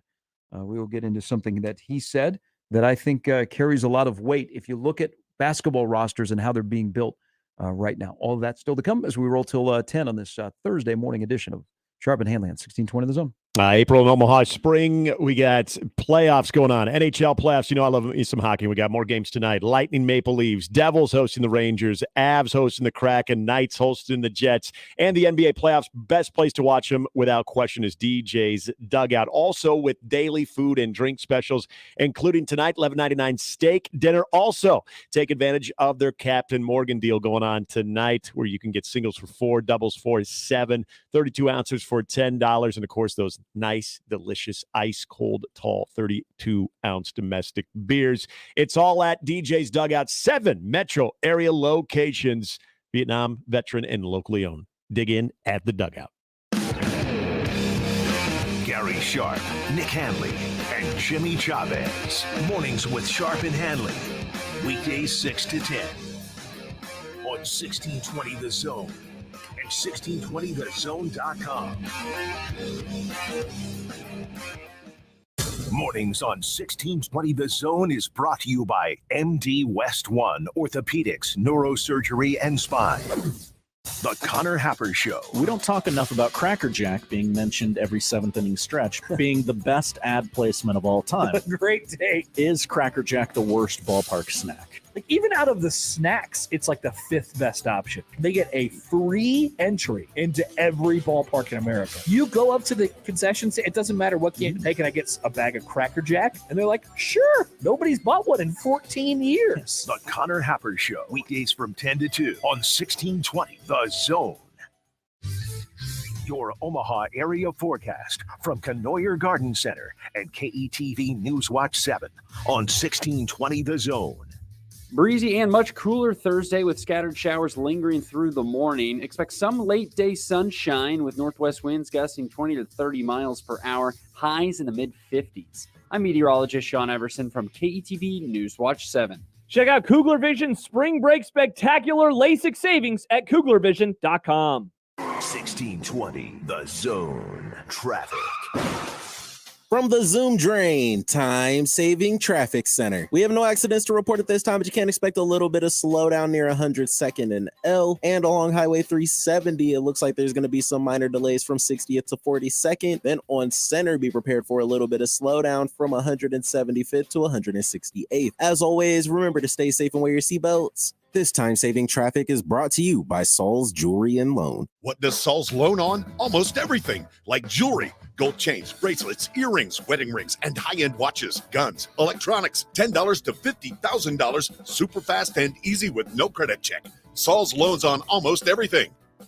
It's your time for higher education, not higher debt. And it all starts with a scholarship application to Metropolitan Community College. Every year, MCC awards more than $3 million in scholarships to students. In less than 5 minutes with a single application, you can apply for all the scholarships available to you. It's your time to path forward. Let MCC show you the way. Register today. Classes start June 6th. Apply today at mccned.edu/scholarships. From basketball to volleyball, baseball to softball, soccer, tennis, and so much more, the Creighton sports season is packed with action. The 1620 The Jays podcast, presented by Barry Law, covers it all. Each week, we visit with Blue Jay athletes and coaches to hear their stories and document their climb through the Big East Conference. The 1620 The Jays podcast drops each Friday morning and is found at 1620thezone.com and all major podcast platforms. Just search 1620 The Jays. Covering all things Creighton Blue Jays, it's the 1620 The Jays podcast, presented by Barry Law from 1620 The Zone.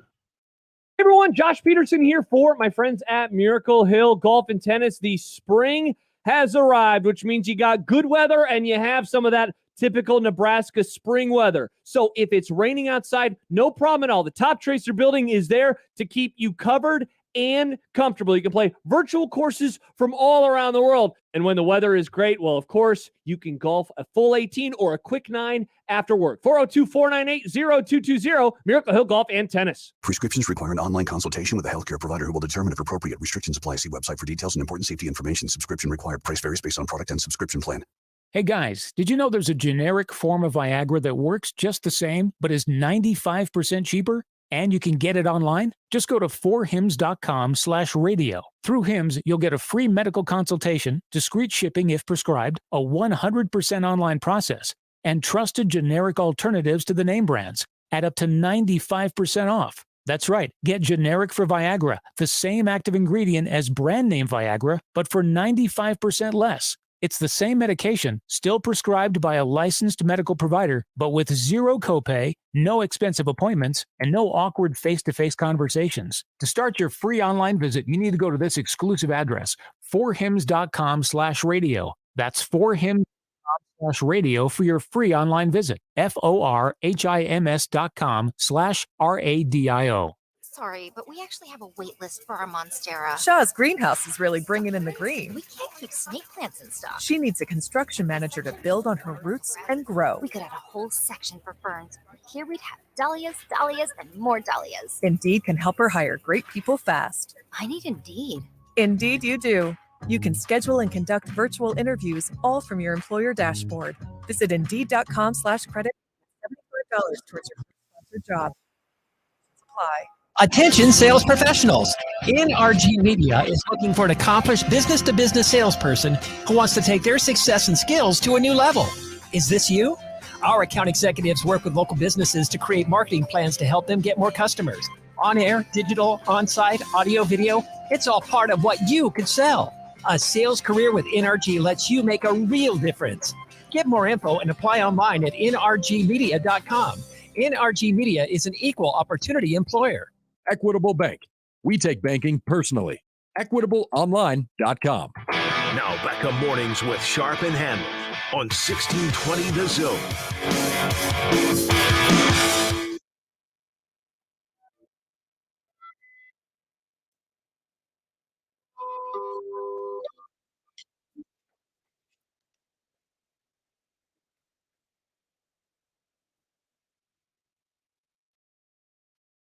Ahead of the spring game, Nebraska putting together another impressive list.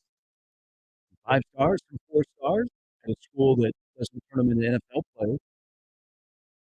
They're still having them on campus. Yeah. I get into that athletic story that was put out yesterday about Nebraska's lack of turning 4 stars, 3 stars, 5 stars into anything. Coaching, man, it's all about coaching. Yeah. But Nebraska's putting together a pretty good list. Looking at, does a 5-star quarterback cure everything? They asked that question about Arch Manning, by the way, down at Texas after his poor performance in the spring game. Does a 5-star quarterback solve everything? And I'm thinking, wow, you could, because of the current situation with Dylan Raiola, you could ask the same question around here. But my question is, because I need some help, and Mike Schaefer will join us tomorrow. We'll go more in depth on the names that are going to be here. But with the addition of USC and UCLA into the Big Ten next year, and Tony White's connections to Southern California, and historically, Nebraska being in the state of California recruiting, Nebraska has started to kind of go back there. You know, there was the Calibraska movement, which wasn't a bad idea. Those guys had a lot of connections to Southern California, and Nebraska got some dudes here to visit. Now, they couldn't close them, or they got good guys that were on campus and they weren't here very long. Right. So, you know, Calibraska went. Now, there could be Calibraska Part 2 that is developing, really kind of from one high school, but there's more linemen than the skill guys, which is intriguing on a shift because when we think of guys coming from California, a lot of them are skill guys. Right. But Nebraska is looking at Brandon Baker, the 5-star offensive lineman that'll be back. He's bringing his teammate Breland, who is a 4-star defensive lineman that's coming with him. Nebraska has already been hot on the trail of Nate Frazier, who's the top running back in the country. They all go to Mater Dei, the historic powerhouse in Orange County. So it makes sense for Nebraska to recruit in California because you're going to get to play out there. I would imagine Nebraska every year will play in California. I think they will play either USC or UCLA every single year. And it may not be, hey, every year USC or UCLA is in Lincoln, but I think Nebraska will be making trips to California frequently. So you can have that as a selling point. But this leads me to my question. And we'll get more into if these guys are legit, if they have more than interest or they're just out here to take a trip. So Mater Dei High School, which I think if you just casually follow the recruiting scene, that school jumps off the page. They have an incredible athletic program in basketball.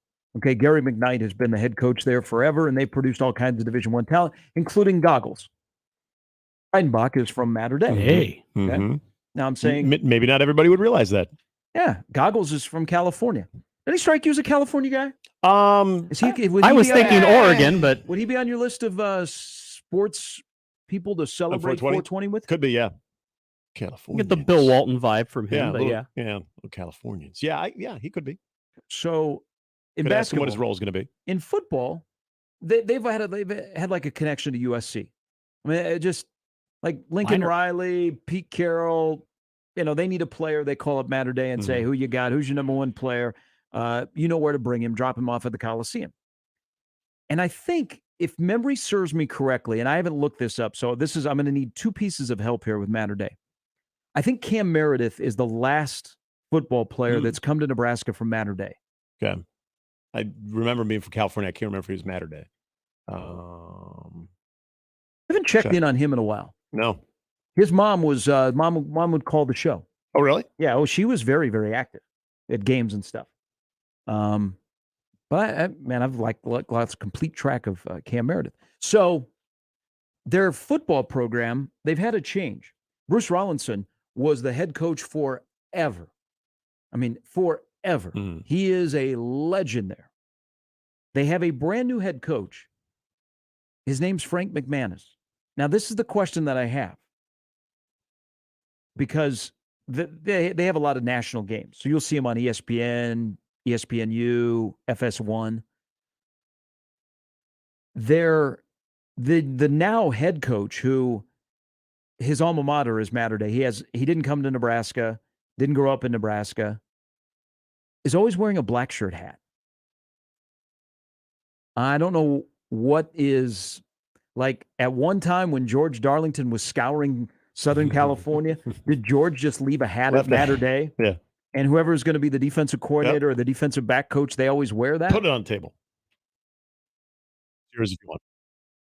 Whenever I think of Mater Dei nowadays and Nebraska recruiting there, and they go into the hallways, the guy that's now the head coach has been wearing a black shirt hat for years on the sidelines. And I don't know why that is the case. Because he's not a Nebraska guy. He's not like a former player or anything like that. Yeah. So maybe Shafe knows the answer, but I think you're right, by the way. I think from what I could tell, Cam Meredith was the last Mater Dei. So I don't even know who would be before that. I mean, I don't think George Darlington ever got anybody out of Mater Dei. Yeah, not that I could remember. And they've been good for a long time. So Shafe will join us tomorrow with more in-depth on the recruiting. But Nebraska, maybe Calibraska Part 2? Let's just have with a different vibe? Yeah, let's get a better return rate on that. It'd be good. Because that's the one thing I want to mention that because I don't know, it might have been a year or two ago. People kind of poo-poo the whole Calibraska because we all kind of got geeked out about it because of not only the players that they ended up getting, but as you mentioned too, the players that were showing up to camp, guys that you're on the cusp of getting. And then if you looked at everything that recruiting networks would lead you to believe, even the guys that Nebraska got, whether we're talking about Tyjon, whether we're talking about Keyshawn, whether we're talking about Tristan Gebbia, all those guys looked like they were on a trajectory that they were going to majorly impact Nebraska. We've seen it in recruiting all the time that, some pop, some don't. But on the surface, it was exciting. And there was reason to believe that those guys could come in and they could be some dudes. It just didn't happen that way. But for people saying, yeah, that was another example of the Mike Riley coaching staff either misevaluating these players or kind of selling people on a farce. I don't see it that way. Unfortunately, it was the majority of them either left or didn't play a major role. But as far as recruiting goes, did anybody at the time think that didn't look good? No, I mean, if Key Jr. is not doing the weed right outside of 420 in Lincoln, he's probably still here. I don't know. He was somebody that never. There was a lot of the name there. I was never enamored with him. He was also, I was surprised at how small he was. Now, Tristan Gebbia, his quarterback in high school, was in the running to be the starting quarterback here. Hell, Tristan Gebbia is still playing. If you saw the Ohio State spring game, he's in Columbus. Yeah. Okay.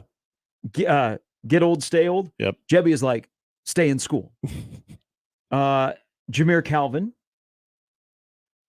I mean, that was a wide receiver they went after. They were Darnay Holmes. There's another good one. Eventually ended up at UCLA, but Nebraska was on him. I'll tell you the guy that I forgot about Darnay Holmes. Of a guy that you would have loved to keep here, Tyjon Lindsey. Mm-hmm. So Tyjon Lindsey was a 4-star wide receiver, all part of the Calabrasca movement, and he ends up going to Oregon State, where he played pretty well. I mean, we don't know about Buki, but the spring game, because this is the tie-in with Calabrasca, the spring game was like the California Invitational. Those California kids were everywhere, and it was a big deal. So big that the year before his senior year with Buki, Adidas was so enamored with the Calabrasca movement and Nebraska's ability to recruit the California kids that Adidas brought some of their top executives to the spring game that year. Yeah, they were on the sidelines. And they were hooking guys up with Adidas gear. And because that was the year that they did these special just baseball jerseys, these Nebraska baseball jerseys from Adidas. Yeah. And so their motto was Buki. And so they gave one to Buki because Buki, who, has the famous Twitter post of, I'm a eat who I starved with, #GBR. Wow. He was like the showcase. So it wasn't a bad idea because they were able to track some dudes. Yeah. Now, they weren't able to close. And who knows what would have happened because it all started to fall apart. Keith Williams got in trouble. Mike Riley was out the door. Yep. But this is why I don't immediately go, screw Calabrasca 2.0, because it's not skill guys. Now, it might be a Nate Frazier, a running back, but the two top guys that are going to be here this weekend are linemen. Yep. That wasn't the case back then. These were all skill guys. Well, and I don't want to, I know this would kind of go against what I just said about the example, or people would try to use the Calabrasca movement as an example of Mike Riley and his staff misevaluating or, again, completely just selling something that wasn't there. But I would say the way that this staff goes about recruiting, what they've shown so far, I think they pride themselves on the evaluation, and even the evaluation of, as we've talked about many, many times and have heard from this coaching staff, in trying to find maybe that diamond in the rough or that project. And so there is a lot of versatility, I think is the best way I could describe it, at least as it seems right now with this coaching staff, on how they evaluate talent, how they go about it. So I would be really interested to see if whether it's Saturday, which would be amazing, but if you are able to have this movement in California where you're getting some athletes, how they go about it and what those evaluations look like. Because sure, you might get a couple of high-star guys, but are you getting maybe a 3-star project type of player and you're getting them excited into Nebraska, and you're using now that Big Ten expansion into California as a selling point, and you're getting some legit guys that you feel are going to be committed to Nebraska, committed to Matt Rule and the staff. Their evaluation, their ability to try to identify, which I think they pride themselves on, I think would be really fascinating to see in California. Well, there's the other part of the recruiting, and that's Matt Rule's past of finding these gems and turning them into really productive college football players. That's great, but you've got to win some battles. Yeah. Okay, you've got to win you have enough resources and enough things at your hand to say, okay, we're not just trying to find gems. We can go out and compete with the big boys. But at some point, you got to win those. So here's the next step. Whatever is happening with Dylan Raiola, can Nebraska in the class of 24 attract a national player that isn't just attracted to Dylan Raiola or has a teammate that they're coming along for a free, meal or two on the weekend? That's the next step in the class of 24, because if you don't have Raiola, can you still recruit nationally and still get those guys? Because you don't have any foundation yet here. You haven't won a game. You haven't even coached a game yet.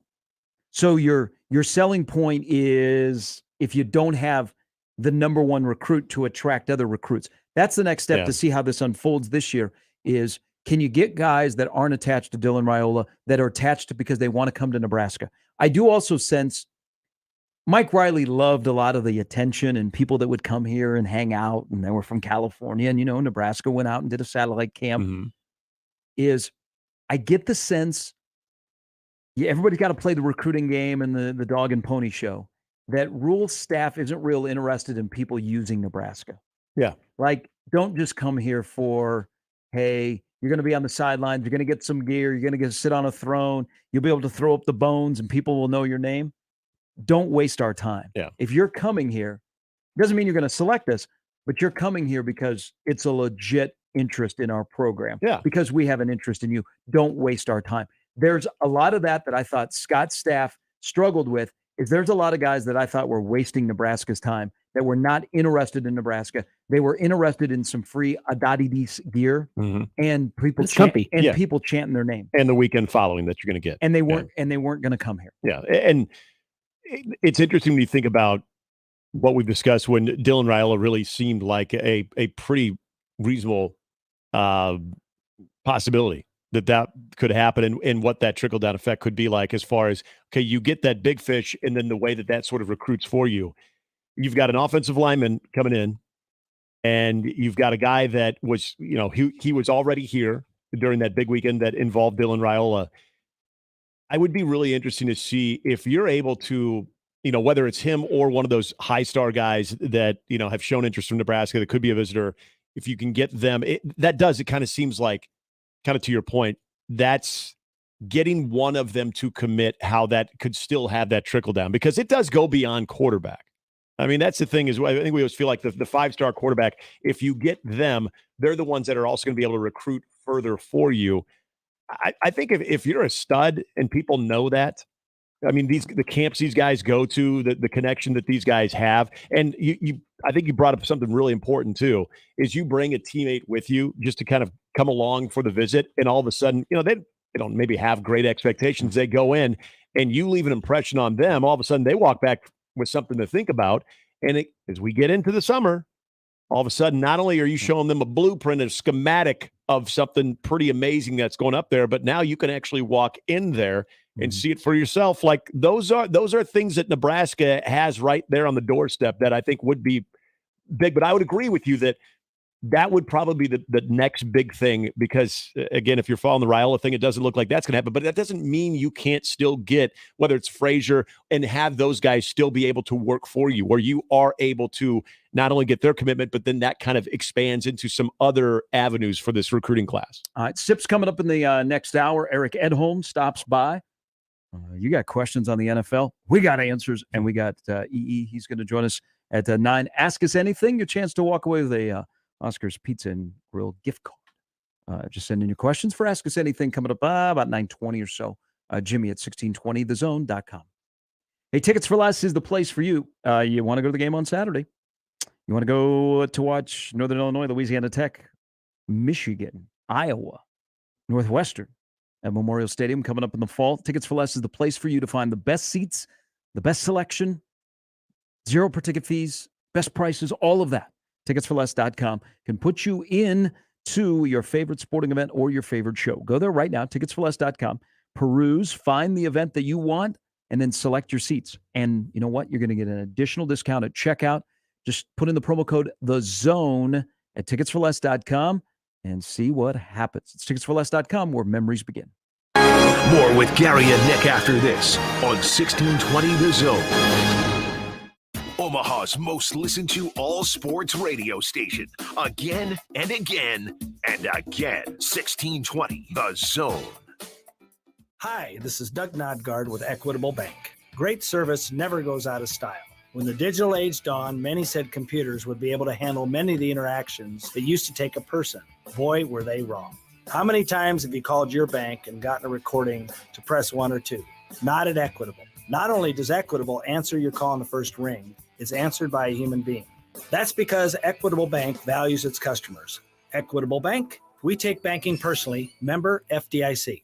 Watching a ball game at Oscar's Pizza and Sports Grill is pretty awesome. Oscar's offers the MLB package, so your team is always on their upgraded audio-video system, and nothing is better than watching the game with a cold frosty one, Oscar's Pizza, or award-winning char-buffed wings. And with daily lunch and dinner specials, it's really a no-brainer. So get ready to watch your favorite team play ball at Oscar's Pizza and Sports Grill, 173rd and West Center Road, and takeout at 162nd and Maple. Prescriptions require an online consultation with a healthcare provider who will determine if appropriate. Restrictions apply. See website for details and important safety information. Subscription required. Price varies based on product and subscription plan. Hey guys, did you know there's a generic form of Viagra that works just the same, but is 95% cheaper? And you can get it online? Just go to 4hims.com/radio. Through Hims, you'll get a free medical consultation, discreet shipping if prescribed, a 100% online process, and trusted generic alternatives to the name brands at up to 95% off. That's right. Get generic for Viagra, the same active ingredient as brand name Viagra, but for 95% less. It's the same medication, still prescribed by a licensed medical provider, but with zero copay, no expensive appointments, and no awkward face-to-face conversations. To start your free online visit, you need to go to this exclusive address, 4hims.com/radio. That's 4hims.com/radio for your free online visit. FORHIMS.com/RADIO. Hey, baseball fans, join the Blur Tailgate at Hilton Omaha this June for our 11th annual hospitality event during the College Baseball Championship Series. Book an experience for your clients or employees with an inclusive bar, buffet, TVs, music, and tailgate games. Secure your spot today and let us handle all the details steps away on the south side of Charles Schwab Field. Visit blurevents.com to book your group, buy tickets, or learn about sponsorships. That's blurevents.com, your college baseball and football tailgate destination. Blur Events takes care of all the work so you can enjoy the day. Does eating at home have you singing the blues? Stop by Cobb's at the Shadow Lake Town Center, 180th and Center, or 72nd and Jones to grab a delicious pizza, burgers, fresh salad, and some tasty charred wings. They even offer keto crusts and an extensive variety of shareable appetizers. Dine in, carry out, or delivery. Cobb's, now with 3 convenient locations to serve you. Shadow Lake Town Center, 180th and Center, and 72nd and Jones. Click cobbspizza.com to see the menu, pizza, and so much more. I'm Omaha Athletic Director Adrian Dow, and I want to introduce you to 3 Omaha schools that are playing a vital role in keeping our community strong. We serve nearly 600 pre-K through 8th grade students, most of whom come from disadvantaged neighborhoods. These students receive a values-based education with the family support they need. I'm a proud member of the CUES Fund Board, which supports the CUES school system. To learn more, go to CUES Schools, that's CUES schools.org. Experience every pitch, run, and legendary play. Your home for Royals baseball in Omaha. 1620 The Zone. And we're back. Mornings with Sharp and Handley. Here's Gary, Nick, and Jimmy on 1620 The Zone. This week's Zone Deal is to Paparotti off 114th and Dodge in Omaha. Paparotti offers signature coffee buns that have a crisp and crunchy caramel coffee on the outside and a soft, buttery, and rich inside. Also, try all of their delicious menu items like teas, smoothies, fresh juices, coffee drinks, and the Pappuccino. With this week's deal, you'll receive 2 $25 vouchers, a $50 value for just $25. On sale this Friday. That's tomorrow, April 21st at 9 a.m. Get all the details at 1620thezone.com. You ever had a coffee bun? I've had a coffee cake. Yeah, that's not the question. It was a coffee bun. No. I don't think I have. I don't know what a coffee bun is. I like a brioche bun. No. I don't think so. Pretzel bun is good. Is a coffee bun and a croissant very similar? I don't know because I don't know what a coffee bun is. These are pressing questions. I'm intrigued. We'd like to know. I like buns. I like coffee. How could you go wrong? Scott writes in the Equitable Bank inbox, I got no idea what you're doing over there. You got issues at home. Take care of those. I have an idea, but just want to break free. Hashtag peach emoji. It's been a weird 48 hours, guys. I mean, just good on you. Yeah. Good on you, breaking free. All right, Scott writes in. So yesterday, Max Scherzer got caught. Is he a cheater? Is he not a cheater?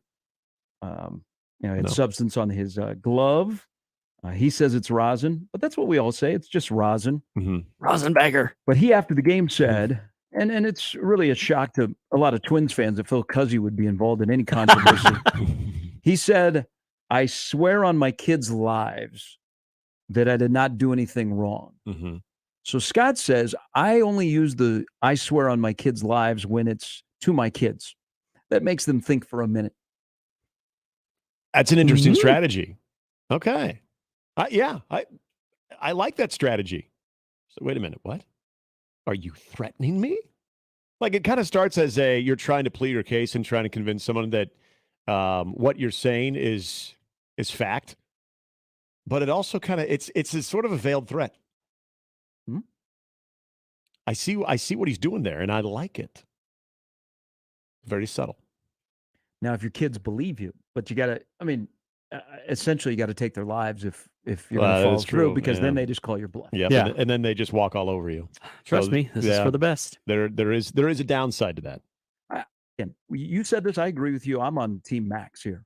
The level of stickiness, it's all on video.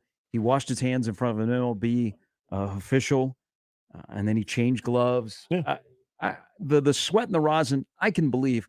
But Major League Baseball is not going to support the player in this. They're going to support the ump. So I wouldn't be surprised if Scherzer gets a 10 game and then he'll appeal and gets knocked down to a 6. Yeah. He'll miss a start. Something I heard yesterday that might be an issue. So AAA umpires that maybe did not work in spring training that have worked with the ABS system, like in the Pacific Coast League, that are getting called up to the majors to fill in. It's the first time all year they're calling balls and strikes. Now, they've, for the most part, called it in their career. Yeah. Getting to that level. But guys that are coming up from AAA aren't calling balls and strikes. And that's the first time all year that an umpire the other day was calling balls and strikes in a major league game. There's also the issue, and again, this is discussed in the Pacific Coast League. Players that are coming up from the Pacific Coast League this year in the first couple of weeks of Major League Baseball say that the ABS system, the strike zone is so tight that guys don't know how to react when they get to the majors and throw in strikes, but that it's really, really skewed in the PCL this year, that it's super tight. Yeah, that actually, it makes a lot of sense when you think about it too. But I always think if you're someone who, kind of going back to the umpiring part of it, if you've made it your life, whether you're a even younger guy calling the balls and strikes in the human element to all of a sudden maybe having that removed for a moment and then coming back and doing it. There's going to be some adjustments there too. That's not something that I feel like, it's like riding a bike. You just get right back on it. I mean, it's repetitive. It's habitual. So yeah, that part. And I find that it's going to be so interesting when they go full conversion over to this, when you're seeing where the strike zones are and how managers, how everybody kind of goes at it. Because we always see like the K zone, when we're watching TV and we see exactly what the balls and strikes are. And, oh, boy, that just missed. Oh, according to that, though, that was the right call.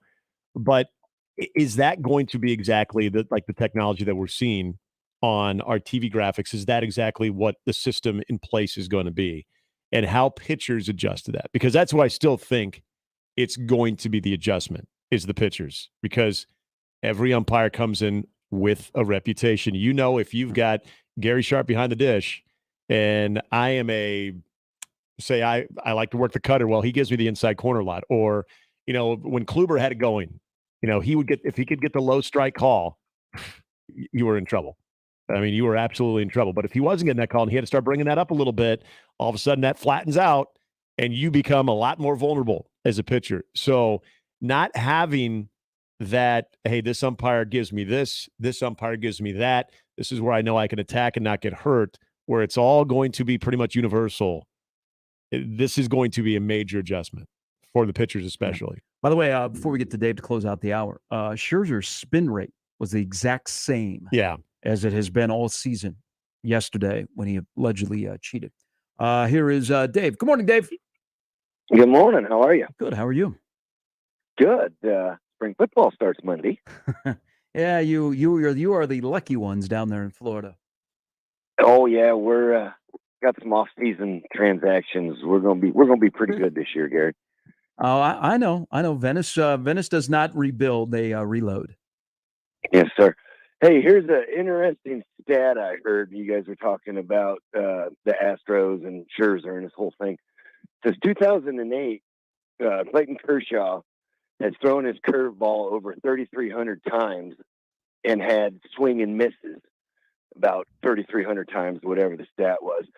You know, when he played the Astros in the 17 World Series, he had 0 swings and misses on his curveballs because they were tipping the pitch. Yeah. I wonder why.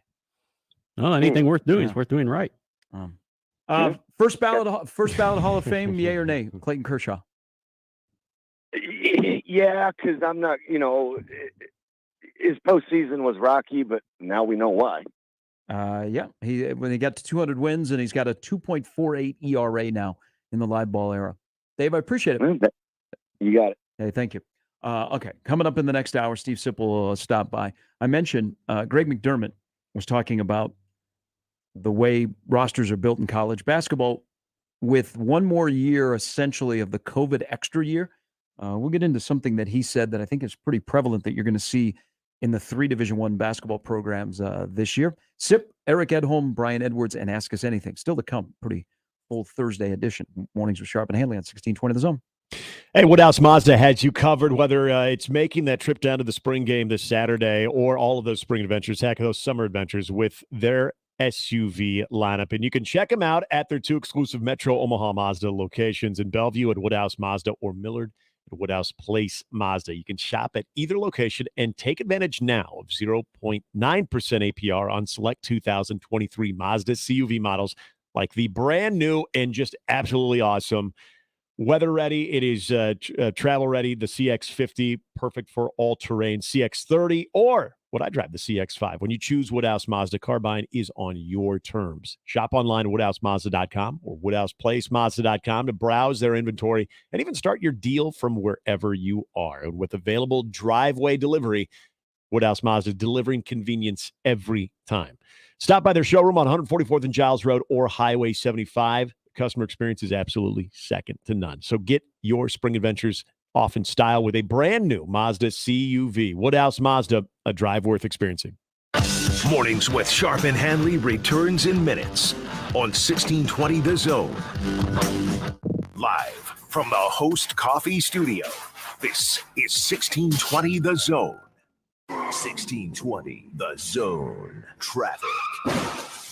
From the Zoom Drain Time-Saving Traffic Center. We have no accidents to report at this time, but you can expect a little bit of slowdown from 180th to 168th on Center. Then on Dodge, it looks like things are slowing down just a little bit from 94th to 90th. And on L, be prepared for a little bit of a delay near 90th Street. As always, remember to stay safe and wear your seatbelts. I'm Chris Scott. This time-saving traffic was brought to you by the Nebraska Lottery. The Nebraska Lottery has raised over $923 million, which has helped to provide more than 117,000 college scholarships, save wildlife habitats across the state, and fund new facilities at the Nebraska State Fair. The Nebraska Lottery, helping to build a better Nebraska.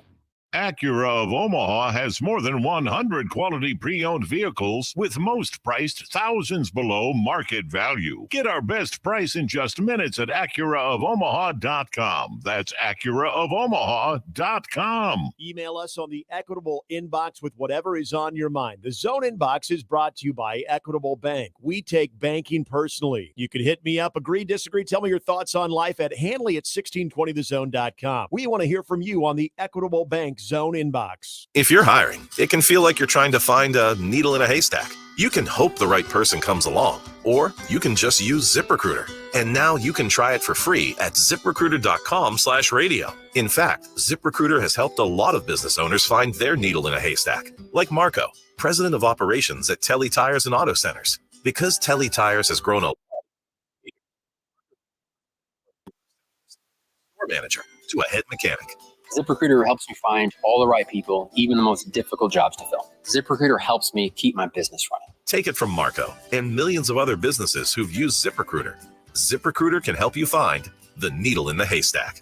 See why 4 out of 5 employers who post a job on ZipRecruiter get a quality candidate within the first day. And right now, you can try ZipRecruiter for free. That's right, free at ZipRecruiter.com/radio. That's ZipRecruiter.com/RADIO. ZipRecruiter.com/radio. ZipRecruiter, the smartest way to hire. You know, there are people in the world who've heard of Paparotti Bakery, but because they live in a place where there isn't a Paparotti Bakery, cannot revel in the glory that is Paparotti. Fortunately, you are not one of those people. The crispy caramel and coffee on the outside with the rich and buttery inside of the Paparotti coffee roll is something that those poor souls may never know. So have one for them. I mean, it's the least you can do, right? 114th and Dodge and at paparotti.us. The Creighton Blue Jays return to Big East play this weekend as they host the St. John's Red Storm. Coverage begins Friday night at 6, Saturday night at 6, and Sunday afternoon at 11. The Blue Jays are on 1180 The Zone. Tickets for less. Best seats, best prices, no per-ticket fees. Ticketsforless.com. KOZN Bellevue, Omaha, Council Bluffs. This is 1620 The Zone. Now back to mornings with Sharp and Handley on 1620 The Zone.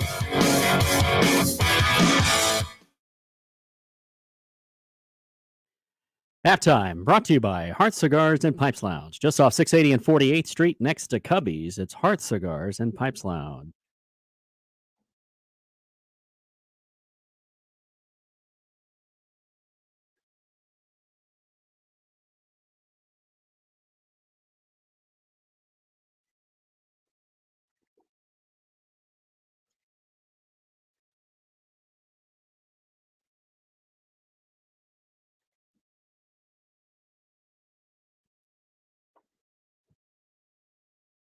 All right, hour number 3.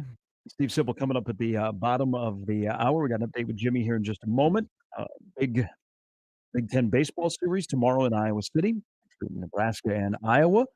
A lot of the 9 weeks into the college baseball season, a lot of the college baseball sites with their 64-team field. Nebraska nowhere to be found. Not a surprise. No. I don't have Indiana hosting. Yeah. Is a 15 or 16 national seed. Nebraska does not play them. I think D1 baseball has UConn hosting out of the Big East, and that's the only team out of the Big East. And then maybe you'll find Iowa and Maryland. Yep. So the Big Ten may struggle to get more than 3 teams in the NCAA tournament. Ouch. Unless you can be like Nebraska and maybe be a bid stealer. You win the conference tournament, which will be held right here in Omaha, and Nebraska will be playing in it this year. So go ahead and buy tickets, ladies and gentlemen. Feel good about that one. I'm also anticipating the rotation this weekend because some interesting decisions this weekend, assuming Jace Kaminsky is back and ready to go after a week off, and what Jackson Brockett did a week ago, what you can do with Will Walsh. It'll be interesting. It's a big one. When they announce that today? Today. All right. Yeah. Well, we'll have more on that coming up tomorrow. Also, ask us anything. Good day to get a gift card to Oscar's Pizza and Grill. I do want to mention this. So I was teasing this. So Mac, who is trying to build a roster to get beyond the Elite Eight, and you look at the different ways that the 3 Division I basketball programs are building their roster. Like Omaha yesterday got a commitment from Nick Davis, who is moving up from Division II. He was one of the better players at Southern Nazarene, which is a really good Division II program, good defender. Older guy playing his last year. And Omaha was the 11th youngest team in college basketball last year. So those guys are all now going to be juniors. You look at Nebraska's roster. If they don't add a guy like Brady Dunlop, the high school kid, who, that would be a hell of a win for Nebraska considering who they're going up against. it's going to be a very old roster. That's not a bad thing. Like today, get old, stay old. And you look at Creighton's roster. Creighton's roster is, for the most part, going to be older guys, especially that starting five. And I think it was Brian Kelly that first talked about get old, stay old when the whole COVID extra year came about. And there was this backlog of talent in football and basketball and all the Division I sports. But Mac was talking about the get old, stay old, and kind of can you stay that way when the COVID year goes away? Because I'm still waiting in all this chaos with the portal when rosters settle down and we're back onto the schedule where people are not getting a fifth and a sixth and then sometimes a seventh year. Yeah, when you know how much eligibility someone has based on their actual class. Yeah, if that actually, kind of settles things down and we get back to a little sense of normalcy. Yeah. Now, it'll never be normal because of the ability to transfer because you can't put the genie back in the bottle. But he brought up a good point. There was only one freshman starter in the Sweet 16. The days of, the Dukes of the world and the Kentuckys, and they're going to win battles for the high school kids, the blue chippers, but those guys weren't playing in the Sweet 16, and it was older rosters. UConn was kind of a mix, but San Diego State was an older roster. Last year, Kansas was an older roster that won it. I mean, it's... But if you're recruiting high school kids and not everybody is created equal where they come in and they understand the landscape and they want to sit and they want to develop, man, if you are recruiting high school kids and they're a freshman and they're not playing right away, is it worth it? Because are they going to stick around for another year where you can say, hey, just hold on, we're going to develop you? Yeah. Are they going to stick around for a second year where they don't necessarily play because there's a log jam? The whole recruiting of high school kids will be really interesting moving forward for schools that are not the Dukes and the Kentuckys that can get the 5-star kids year after year. Yeah, because, and this is what the one and done era has done to college basketball, because there's always going to be a select group of freshmen that are, they're big time ready. They're going to get in right away as a freshman. They're going to impact the team. Hell, in some occasions, they might be the leading scorer for that team. But what you have continued to see is it trending away from that. I mean, let's talk about Kentucky with that model that John Calipari had been so well known for and the amount of talent. How well have they done lately? How well has the one and done model done when it comes to just kind of in with the new, out with the old, and we'd say old, the sophomores or juniors, okay? It's like, yep, you guys played as a freshman now, either go to the NBA or you need to make some room for the guys that we're bringing in now. And San Diego State was an interesting one to bring up there too, because think about the way that they play, knowing that the majority of their success, they're going to be involved in real close games. And to be able to have the discipline to do certain things when it comes to having winning plays, having, those winning moments. And you're probably going to be hard pressed to find a group of freshmen that are going to be able to deliver that night in and night out, especially in styles like that too.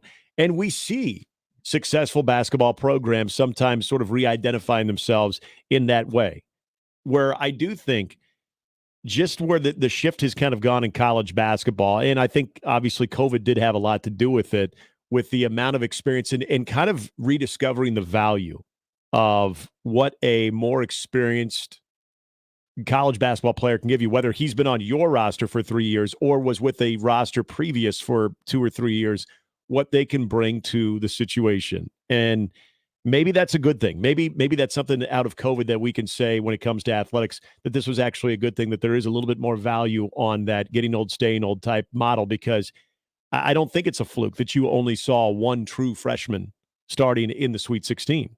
I think there is a lot more to that as we kind of shift and continue to go forward. And I think a lot of coaches are kind of remembering that before we had the one and done era, when you looked at a lot of those basketball dynasties and how they were able to stay intact because they just had guys continuing to go in, understanding that they might not get 30 minutes a night as a true freshman, but they're going to be so much more well-versed. And I'm not saying you're right. If you're not starting as a true freshman, there's still that idea of, well, if I'm not starting as a true freshman here, I got to go somewhere else where I'm going to be. But I don't think it's as essential right now as finding those types of freshmen. Even if you're guys like John Calipari and Duke and some of the other schools that have used it a little bit more than others, like Tom Izzo, he would always have a couple, but never built his roster off that. Bill Self, same thing. He'd have a couple, but never built his roster on that. He'd always have some veteran guys in there. And I think that's the shift that you continue to see right now, kind of going back to the older model. There's also the part of this whole discussion about the elite freshmen in the portal. Like, are they in football and basketball, are the same schools going to get both? For example, USC. So USC does a great job recruiting, and they're going to get the elite high school recruits, or they're at least going to be in the mix for the best of the best. They also have a good job of attracting the elite portal guys. So Bear Alexander, who we wanted to trade yesterday in our new world of college football, actually is going to visit USC. So Georgia doesn't need to trade him. Georgia's not going to get anything back for him. He's just going to go to USC. Is the schools, are they going to be able to get the elite freshman and the portal guy? And does that affect other schools on how they approach it? Or do schools just nowadays go, you know what, I'll recruit, and we want to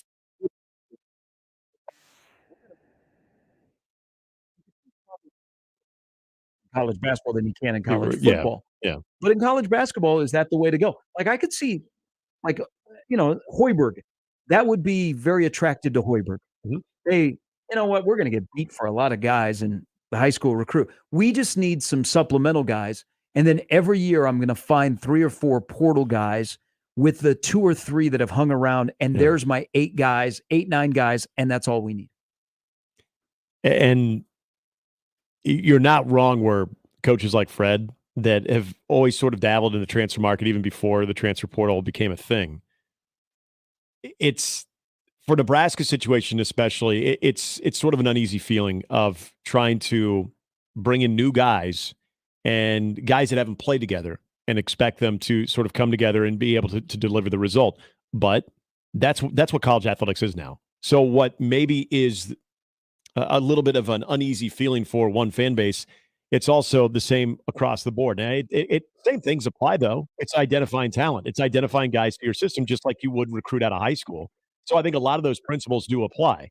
And going back to something that I would totally agree with you on is if you're finding experienced college basketball players that for whatever reason it didn't work and they are now in the transfer market as opposed to inexperienced standouts in high school, there's a lot of coaches that, whether they want to admit it or not, would rather have the guy that has a little bit more of the college basketball experience, even if it was a situation where they were redshirting, but they were going through a system, being able to go through sort of the day in, day out work of a college basketball player.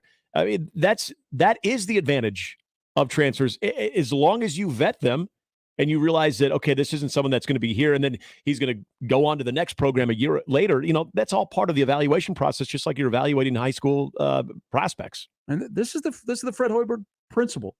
Okay, we didn't get Salas out of high school. We didn't recruit Reitzel Jr., who taking additional trips, which kind of not surprised. I was surprised he didn't commit, but he's taking an additional trip. So guys that we didn't get out of high school, we're going to be Captain Bounce Back. Yeah, we'll be here for you. I mean, that's don't burn that bridge. That's the Hoiberg. I don't think Creighton wants to do that because Creighton couldn't go and at least get in the door with elite freshmen or elite freshmen to be. But watch how teams build contenders when you lose the COVID extra year. If we go back to some normalcy where the high school recruiting becomes huge again, and that's very, very important because it almost seems like in that sport, it's okay. Yeah. And I think of a lot of those teams that you saw in the Final Four, really in the past couple of years. I mean, even use, Kansas as an example last year with Remy Martin. You find a guy that whether you're littered with transfer portal guys or you just have that key acquisition that is going to play a major role. We've seen it in back-to-back Final Fours now, where each team has had that guy. So I don't think it's really going anywhere. The question is, what's the volume look like? Yep. All right. SIP's coming up here in just a little bit. Time for an update with Jimmy. And he has confirmed, so everyone can get excited accordingly. In high school baseball, Millard West beats Millard South 10-6 in the Metro Conference Tournament final. The Wildcats built a 10-0 lead after 4 innings before Millard South made it interesting. They scored 6 over the next 2 innings. The rally started to resemble the Class A final between the schools last year. More baseball. Nebraska baseball's Bryce Matthews was named to the Brooks Wallace Award watch list. The award honors the nation's top shortstop and will be presented by the College Baseball Foundation later this year. It's named for Texas Tech shortstop Brooks Wallace, thus the name, who played for the Red Raiders from 1977 to 1980. Matthews is hitting .409 with 9 doubles, 2 triples, 13 home runs, 53 RBIs, and 41 runs scored this season. The junior had reached base in all 33 games this season and ranks 10th nationally in RBIs and 13th with .819 slugging percentage. The Huskers have a big series this weekend at Iowa. Draymond Green participated in practice yesterday and addressed the team after being suspended for Game 3 of their series with the Sacramento Kings, which they trail 2-0. The Warriors did not divulge what Green said, saying they wanted to make sure he didn't make it about him too late and instead made it about a team win in his absence. Steve Kerr says he's the ultimate competitor, and everybody knows he's going to occasionally tip over the edge, and his emotions get the best of him. That's part of it. There's no stopping it. You're not going to be able to put your arm around him and say, okay, let's move forward. It doesn't work that way. He continues by saying there's no time to spend worrying about it or thinking about it or complaining about it. I think they'll be done soon enough. Kings coach Mike Brown made it 2 awards in as many days for the Kings franchise as he cruised to unanimous selection as the NBA's Coach of the Year, and rightfully so. That was announced last night prior to the basketball. Brown led the Kings to their first playoff berth since 2006 in his first year leading them, and he follows De'Aaron Fox, who won the NBA's inaugural Jerry West Clutch Player of the Year award on Tuesday. Brown claimed every single one of the 100 first-place votes to claim the Red Auerbach Trophy, which was redesigned this year as part of an overhaul of the NBA's awards. He becomes the first unanimous winner of the NBA's Coach of the Year award. Tua says he considered retirement after his multiple stints in the concussion protocol last season, the first of which briefly landed him in the hospital. In his first news conference since sustaining a concussion on Christmas Day against the Packers, Tua said he briefly mulled walking away from football in a conversation with his wife, but ultimately chose not to. He was placed into the concussion protocol twice last season, missing 5 games, including the playoff loss to Buffalo. He hit the back of his head on the ground in each instance in an effort to prevent that scenario from happening again. He has trained with a jiu-jitsu coach in the offseason. He's still a white belt as of April, but said the experience has taught him how to distribute his weight and energy while falling. I think the ranking system on the belts. Jeez. I think the Dolphins should start looking for a new quarterback. I agree. I think when you start talking about concussions and you start looking at the end, I think the Dolphins need to find their next quarterback. Yeah. And that's no surprise that he had that conversation. But when I read that, I thought the exact same thing you did. If you're running the Dolphins, you're like, we need to start planning. Yeah. The amount of with the team they've put together, you Yeah. need to have that taken care of. Yeah, because the shots. I mean, hey, your biggest value is your availability, and that's not a knock on Tua. But when you've had what has already happened to him, it's the clock is kind of ticking on what you can truly be able to bounce back from, especially those head injuries. I mean, and those are some scary moments too. So yeah, it shouldn't come as a surprise, but given his age, I mean, it's still kind of jarring to think. If he gets 1 next year, he's out. Talk to Steve at Young the end of the year. Yeah, and that's what I think of too. Mm-hmm. All right. Thanks, Jimmy. Steve Sipple coming up in just a moment. Spring game coming up on Saturday. What's Sip looking for? And some other things, including, did Sip realize that Matt Rule and Tom Osborne both have a master's in educational psychology? I doubt that he knew that. That'll probably lead to a column. That and much more coming up with Sip here in just a bit on Mornings with Sharp and Handley at 1620 The Zone. Hey, you can shop Woodhouse Buick GMC first and experience the difference right now at 119th and I. Climate-controlled indoor showroom. Yeah, on a perfect day like this, if you need a vehicle, they are the go-to for that stylish SUV as well. Fit the whole family comfortably. Also got infotainment. Or you're looking for a light-duty pickup for business or for pleasure. You can find what you need at Woodhouse Buick GMC because they truly have something for everyone in person or online at WoodhouseBuickGMC.com. And right now, through the end of the month, you can get these great deals. Receive $3,000 off MSRP on the 22 GMC Sierra 1500 SLT or receive $1,750 off MSRP on the 23 Buick Envision. Again, see dealer for details. They expire at the end of the month. Check them out in person, 119th and I, or online at any time, WoodhouseBuickGMC.com. GMC, we are professional grade. Gary Sharp, Nick Handley, and Jimmy Chavez. Mornings with Sharp and Handley. Weekdays 6 to 10. On 1620 The Zone and 1620thezone.com. Mornings on 1620 The Zone is brought to you by MD West One Orthopedics, Neurosurgery, and Spine. Previously on The Crossover. So LaShawn McCoy went to a preview of Avengers Endgame and spoiled it. And he was like, oh man, RIP Iron Man. He tweeted it. I think if you're the NFL, you have to suspend him. Yeah, because that is code of conduct type of violation in my opinion. Absolutely. So that should be like a misdemeanor. Yeah, he should maybe go to jail. Mornings with Sharp and Handley, the Connor Happer Show, unsportsmanlike conduct, 6A to 6P, 1620, The Zone. Your Omaha area forecast from Canoyer Garden Center and KETV Newswatch 7 on 1620 The Zone. Breezy and much cooler Thursday with scattered showers lingering through the morning. Expect some late day sunshine with northwest winds gusting 20 to 30 miles per hour, highs in the mid 50s. I'm meteorologist Sean Everson from KETV Newswatch 7. 1620 The Zone. Traffic.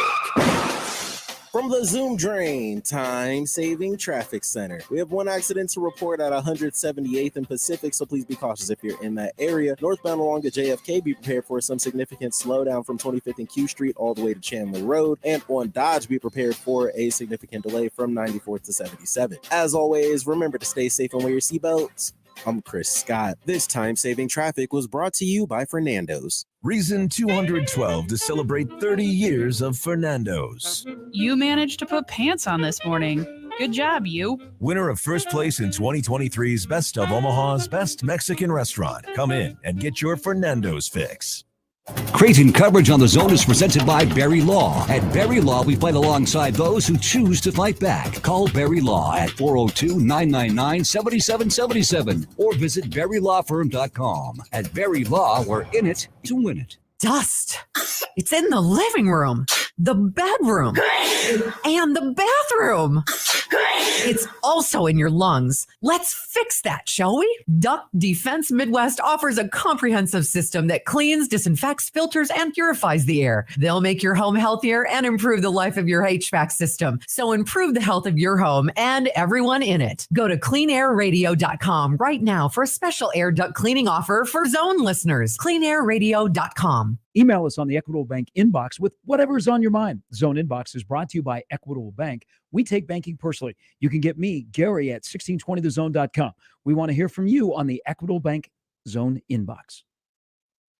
Shop Sid Dillon Chevrolet, Nebraska's #1 volume Chevy dealer. Visit any of our 4 locations for your new Chevy or pre-owned vehicle or at SidDillonChevy.com. Chevy, find new roads. You are what drives us, Sid Dillon. Prescriptions require an online consultation with a healthcare provider who will determine if appropriate. Restrictions apply. See website for details and important safety information. Subscription required. Price varies based on product and subscription plan.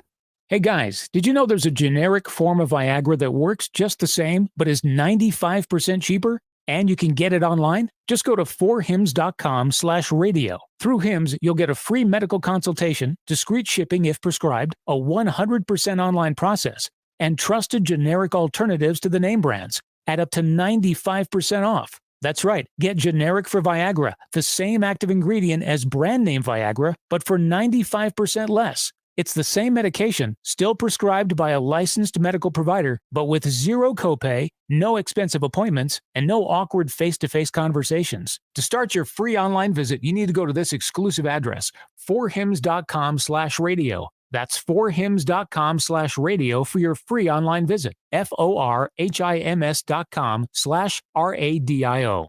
Don't miss this week's Zone Deal. This week's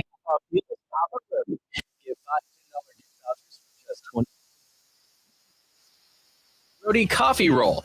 Crispy caramel and coffee on the outside, rich and buttery inside. It's something that everyone needs to try. Papa Roti also offers all-day breakfast and coffee 7 days a week. Zone deals go fast. 9 a.m. Friday, 1620thezone.com.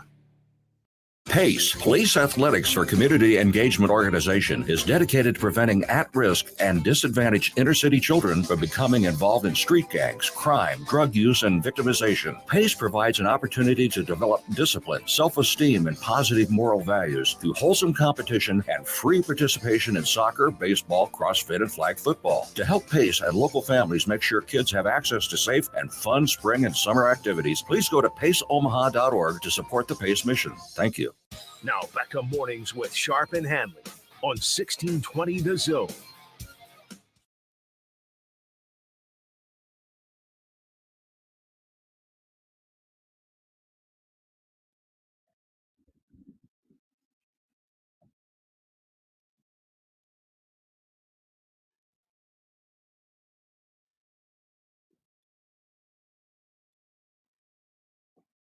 Hey, there is a rumor out there that in the last 24 hours, Matt Rule may have said something nice about Deion Sanders.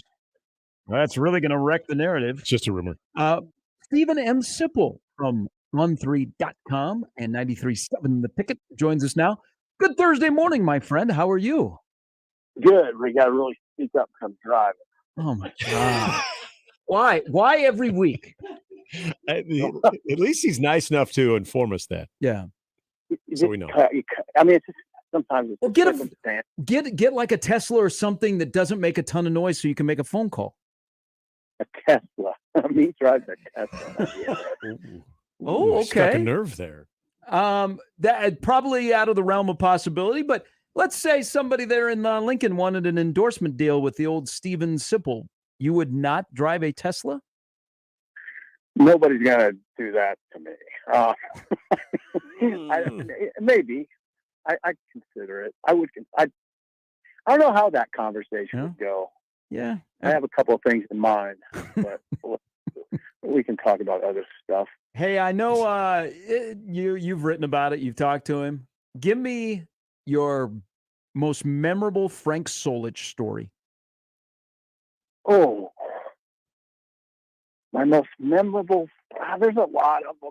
Oh, I mean, the one of it. I don't know if it's interesting, but I always felt it. I thought it was very in keeping with Frank's personality. There was one Friday. It was a Friday. And it was the year that Nebraska went to the gussets on the side of their uniform, right, like the Broncos have. Yeah. And it was an all-day deal with Frank. I know it sounds weird, but it's a story that sort of defines Frank and also defines this market. So I remember what a battle it was to get him to go on the record that they're changing their uniform significantly.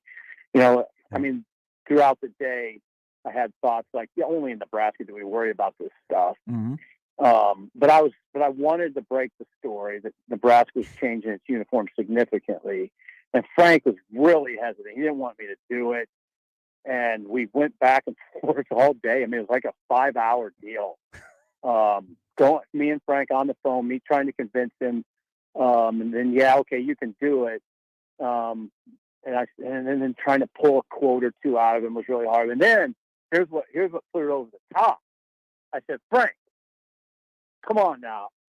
We're not going to make that big a deal of this. We're just going to put a kind of a smaller story in the corner of the sports page.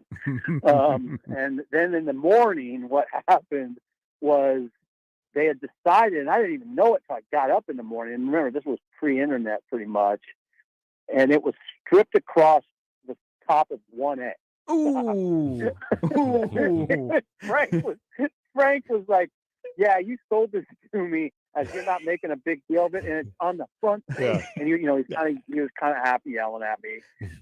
It passed, like most things like that kind of pass quickly because there's always a zillion things going on in that program.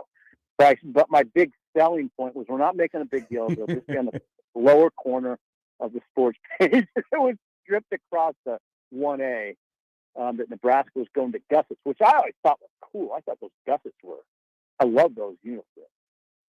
Yeah. You remember what happened that year? Yeah, it was a bad year. They went 7-7, right? Yeah. And, Yeah. But nowadays it would be considered, I'd take that year. Yeah. I know. Yeah. I know. I felt That like was it was 4-alarm fire stuff yeah. then, but the gusset thing was always, that day was fascinating to me. It was so hard to get that story published. There's a lot though I remember, and it was rough. I mean, I always remember the 03 season and all that, and I don't even like to talk about it, so I don't want to do that. But there was a lot of good times with Frank. Well, and on that note, you've followed and you've covered many coaches, and I guess that says a lot about where Nebraska football has been in the last couple of decades. But Sip is old. I didn't want to say. You see, you're putting words in my mouth. I wasn't going to say Covered that. the Huskers for 32 years. But he is one of our more experienced beat writers, and now with On 3. But I do want to ask the question because there have been different personalities as we've seen, and we're experiencing one right now with Matt Rule, who I think is kind of in a category of his own as far as the way he presents this program and himself. But as far as Frank, because this is when I started kind of getting into sports talk radio, is right when Frank got the job, and it's actually kind of towards the end of the Frank Solich era. What was it like to cover him on a daily basis or on a weekly basis compared to what a lot of people have seen here as of late? Okay, I'll tell you the thing that Frank was, what I really appreciated about Frank, maybe more than anybody since him. I mean, Callahan was like this too. Frank, now I've always regarded Nebraska football and the Nebraska football program as like the New York Yankees or the Dallas Cowboys. It's a big time program. It should be treated as such, and it should be treated as such, particularly by the leader of that program. And Frank did that. Frank was very careful with that. He was very careful. It's like a fine crystal. Mm-hmm. You don't want to mess this program up. You don't want it to look bad in any way at any time. I'm not just talking about Saturdays. I'm talking about every day of the year. And Frank was very protective of its reputation. And that's kind of why I go with that Gusset story. I mean, Frank was just very protective. Yeah, he was.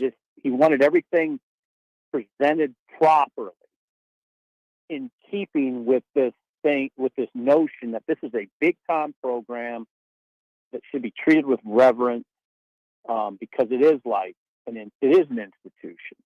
And I don't think all coaches that have come since Frank have treated it that way. But he did. Rule is doing it. Rule. Mm-hmm. See, Frank would have been like Rule in his treatment of, I believe that. Oh, I know he was, because I've talked to coaches about this, high school coaches about this. Rule is treating the Husker Coaches Clinic with that sort of, this has to be elite because this is going to reflect my program. Mm-hmm. This is going to, not my program, the state's program, the Nebraska program. This is a window into it, and it needs to be treated as such. I can tell you that the Husker Coaches Clinic in the spring hasn't always been treated that way. Yeah. Frank treated it that way. Osborne treated it that way. Rule is treating it that way. That it's not glossed over. I mean, it's not. So it's those sorts of things. But Mm-hmm. like I said, even something as maybe as minute as a uniform change, Frank was very careful about how that was going to be presented. Yeah. He wanted his quotes. He wanted to really think about how he was going to address it. And I that's just one example. But Frank was very mindful of the program, and I really, really appreciate that about him. And so let's shift to Saturday. And yeah, I mean, that was back when Frank was here. The spring game was a big deal, and it was more mimicked a real game. And so we know that quarterbacks, we still think that quarterbacks are going to be live because they've been live all spring, and they're going to treat it like a game. They're not going to have this, wild scoring system where you need a piece of paper to figure out what's going on. But sticking with the quarterbacks, so 14 practices today, and then you get to have the 15th in the spring game. Do you think, and they won't say it publicly, but what's your gut say? Do you think Matt Rule knows who his quarterback one is right now?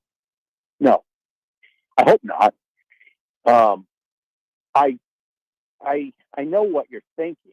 Sipple's wrong, but I'm holding on to this notion that Casey was going to get a fair shot. That that Casey's going to will himself into a fair shot. And I think he is willing himself into a fair shot. I hope that's what happens. I hope it's not just we're just going to succumb to this. Well, there's a change in program leadership, and that's usually bad news for an incumbent quarterback, or it can be bad news for an incumbent quarterback. No, it doesn't have to be. Casey's doing all he can to thrust himself back into that. This is my offense, that sort of mentality. And I think there should be a competition in the summer that's fair. I think there should be. I hope there is. I don't think there's any guarantees there. But I mean, the way I think it should be treated is this is Casey's team until someone knocks him out of that.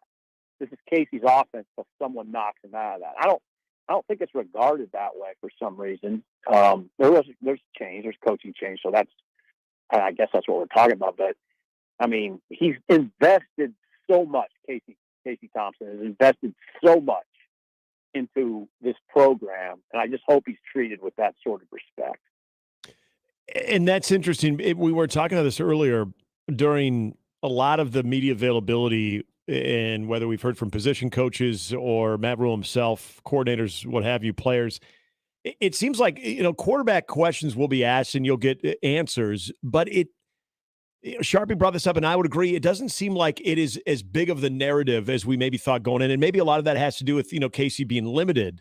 But do you feel like that has been a little bit more of the quiet part of the conversation with this spring? A lot of talk about the running backs, a lot of talk about, what the offensive line is going to look like, and quarterback in a way, unless directly asked, hasn't been a huge part of the conversation. Yeah, quarterback hasn't been. I mean, it doesn't. Yeah, it's not. It's interesting now that you mention it. It doesn't. Other than Harburg, really. Other than Harburg. Right, Harburg.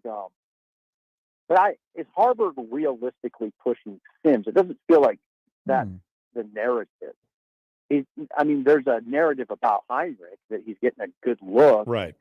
But is it really, is Heinrich really a threat to Jeff Sims or Casey Thompson, who have so much more experience? These guys are, they've both started 20 plus games. So I think I guess what I'm telling you is I think the quarterback conversation, the quarterback competition conversation will ramp up in the summertime. I guess August, when we don't really we don't really cover June.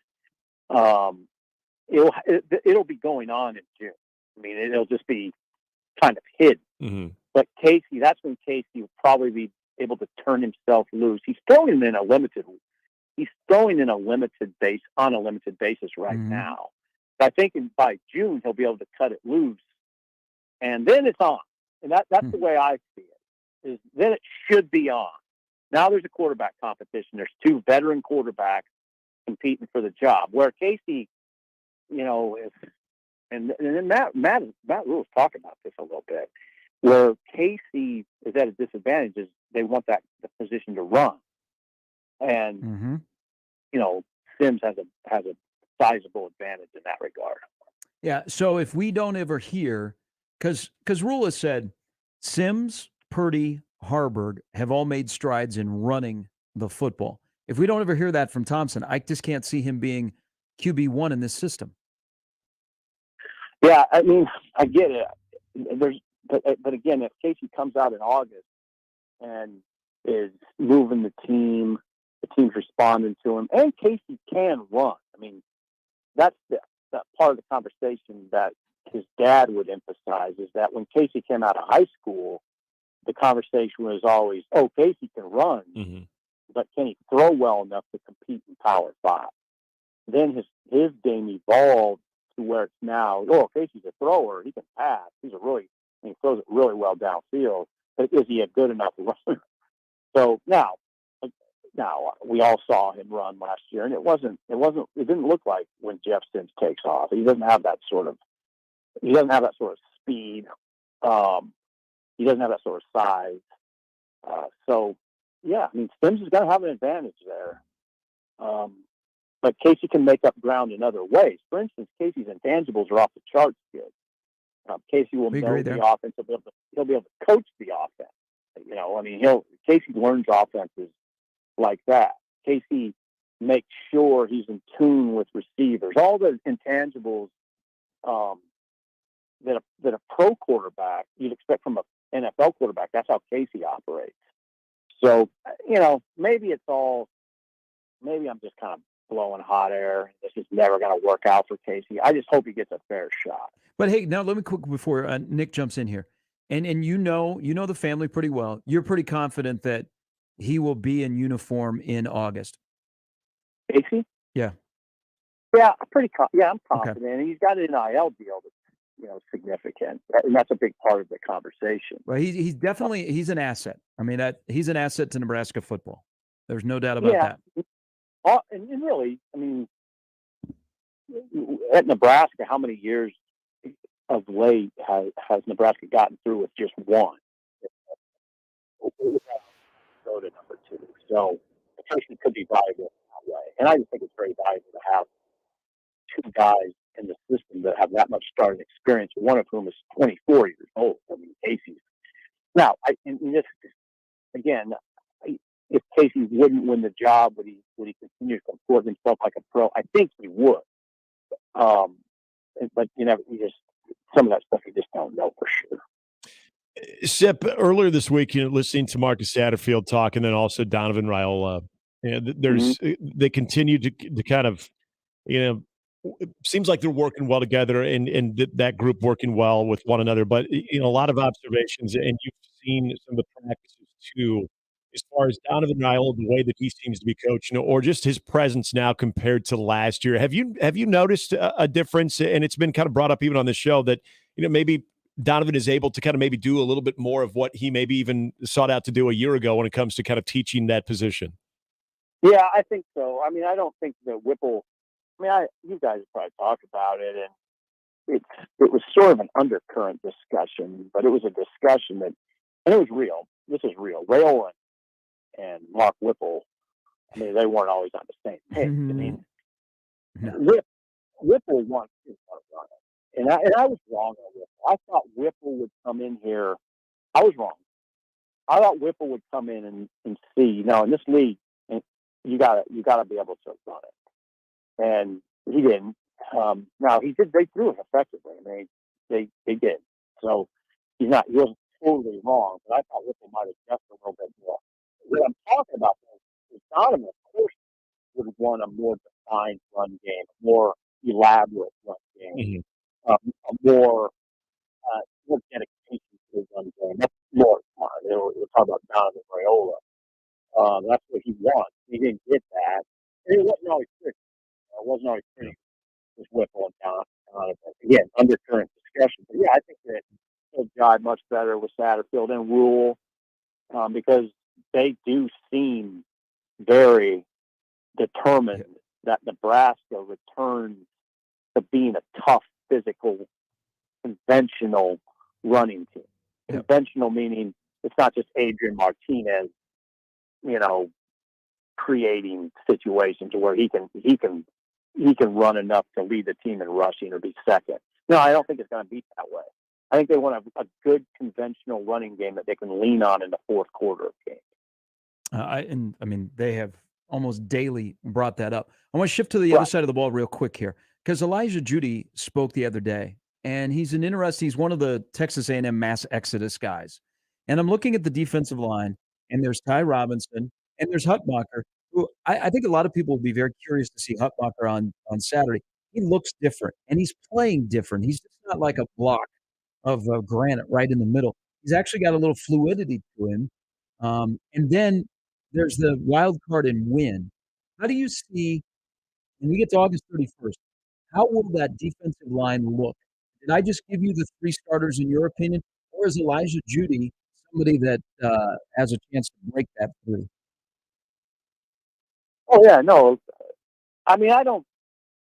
They're going to have to rotate. They will rotate. I mean, it's those guys that you mentioned in some form, and how the repetitions the snaps get split up. I don't know how that's going to work, but those are the guys, and I think that's pretty good.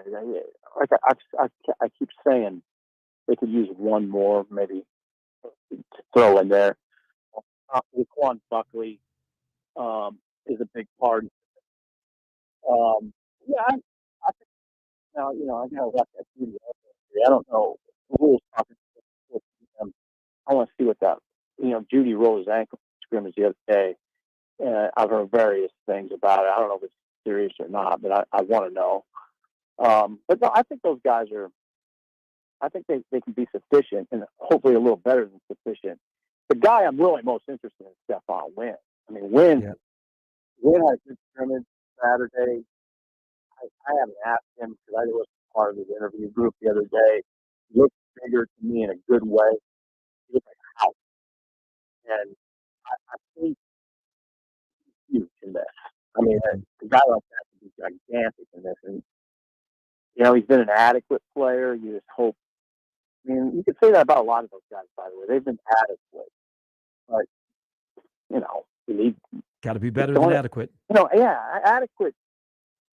Sometimes I feel like this place in general has become pretty comfortable with adequate. And I just like to see some guys move, kind of take ownership and say, no, I mean, adequate, you see what adequate gets you. Let's be something a little better than that. I agree. Sip, we'll see you on Saturday. Thanks for the conversation.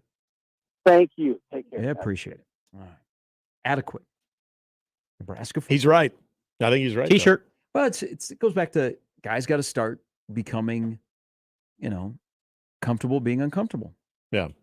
Well, and if we're talking about Stephon Wynn too, in that, not that adequate is going to get the job done anywhere in the field, but especially defensive line, given what they need out of that position this year with all the questions and concerns. Yeah. And spoiler alert,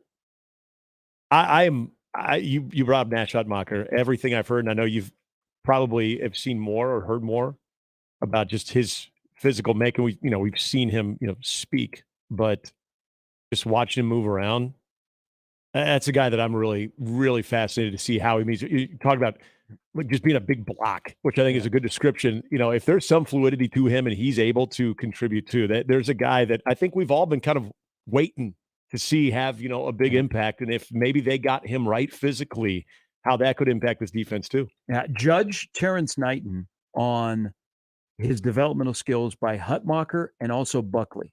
Mm-hmm. Like, Buckley has been one of those guys. Is he going to be moved to the scrap heap? And I think if they can squeeze something out of Buckley, then that's a good sign for Knighton. But those are two guys that I'm going to look at and see. Terrence Knighton, is he going to be a really good coach here? Which there's a lot of feel good. I mean, they just did one of the videos on him. Those are two guys that I'll be looking for. But Hutmacher, I think, will show out on Saturday at the spring game. Good. All right, Eric Edholm coming up in the next hour. Brian Edwards as well. The whole gang here, Nick, Jimmy, and Gary on Mornings with Sharp and Handley on 1620 The Zone. Mornings with Sharp and Handley on 1620 The Zone and 1620thezone.com with Gary Sharp and Nick Handley. Remember, no matter how you listen, it's still AM radio. 1620 The Zone.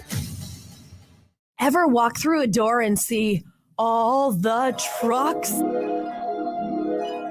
Yeah, it's kind of like that at Gretna Auto Outlet. Half-ton trucks, three-quarter-ton trucks, dualies, gas or diesel. Gretna Auto Outlet will be happy to show it to you. They don't call it truck heaven for nothing, Stop in the climate-controlled comfort of the indoor showroom or online with the virtual showroom at GretnaAuto.com. Gretna Auto Outlet, open Sundays too, just north of Nebraska Crossing on Highway 6 in Gretna. May the 5th be with you. Join the rebellion at Werner Park on Star Wars Night, Friday, May 5th. The Storm Chasers will wear special Rebel Pilot-inspired jerseys to be auctioned off during the game. Enjoy character appearances throughout the evening and a fireworks show following the game. This night is sure to be one in a million. Get your Star Wars Night tickets today. Visit OmahaStormChasers.com. Omaha Storm Chasers family. Everyone get on your feet, stir up the storm with family. Adam and Eve is not giving you 10% off and not 20% off or even 40%. Your discount is even bigger. AdamandEve.com is giving you a whopping 50% off. But why stop there? In addition to 50% off, you also get 10 free gifts. That includes a racy item for him, a sensuous toy for her, and something we know you'll both enjoy. Ooh. And 6 extra special bonus items that are sure to rev your engine, pique your curiosity, and even blow you away. And best of all, free shipping, always delivered in discreet packaging. So rethink your bedroom routine. Go to adamandeve.com and enter this station's exclusive code at checkout, FREE66, and get, the discount, 50% off almost any item and 10 tantalizing free gifts. That's FREE66. Again, FREE66. My friend and I are taking a trip to Mexico this year, but neither of us speak Spanish. So we downloaded Babbel and started learning Spanish fast. Want to start getting conversational in another language in as little as 3 weeks? Babbel's quick 10-minute lessons were designed by language experts to be the most efficient and effective way to learn a new language. ¿Cómo te llamas? ¿Cómo te llamas? ¿De dónde eres? ¿De dónde eres? Babbel's interactive lessons are created by real language teachers and voiced by real native speakers using a modern conversation-based method. So in no time, you can start speaking confidently about real-life topics in another language. Nosotras vamos a México en 2 días y ahora hablamos español. Gracias, Babbel. Sí, muchas gracias. Babbel, language for life. Celebrating 10 million subscriptions sold. Now try Babbel for free at Babbel.com. Just go to Babbel.com and start learning a new language today. That's Babbel.com. Babbel.com. There's nothing quite like listening to the Kansas City Royals. High ball to deep left. To the wall. Leaps. On 1620 The Zone. Now back to mornings with Sharp and Handley on 1620 The Zone.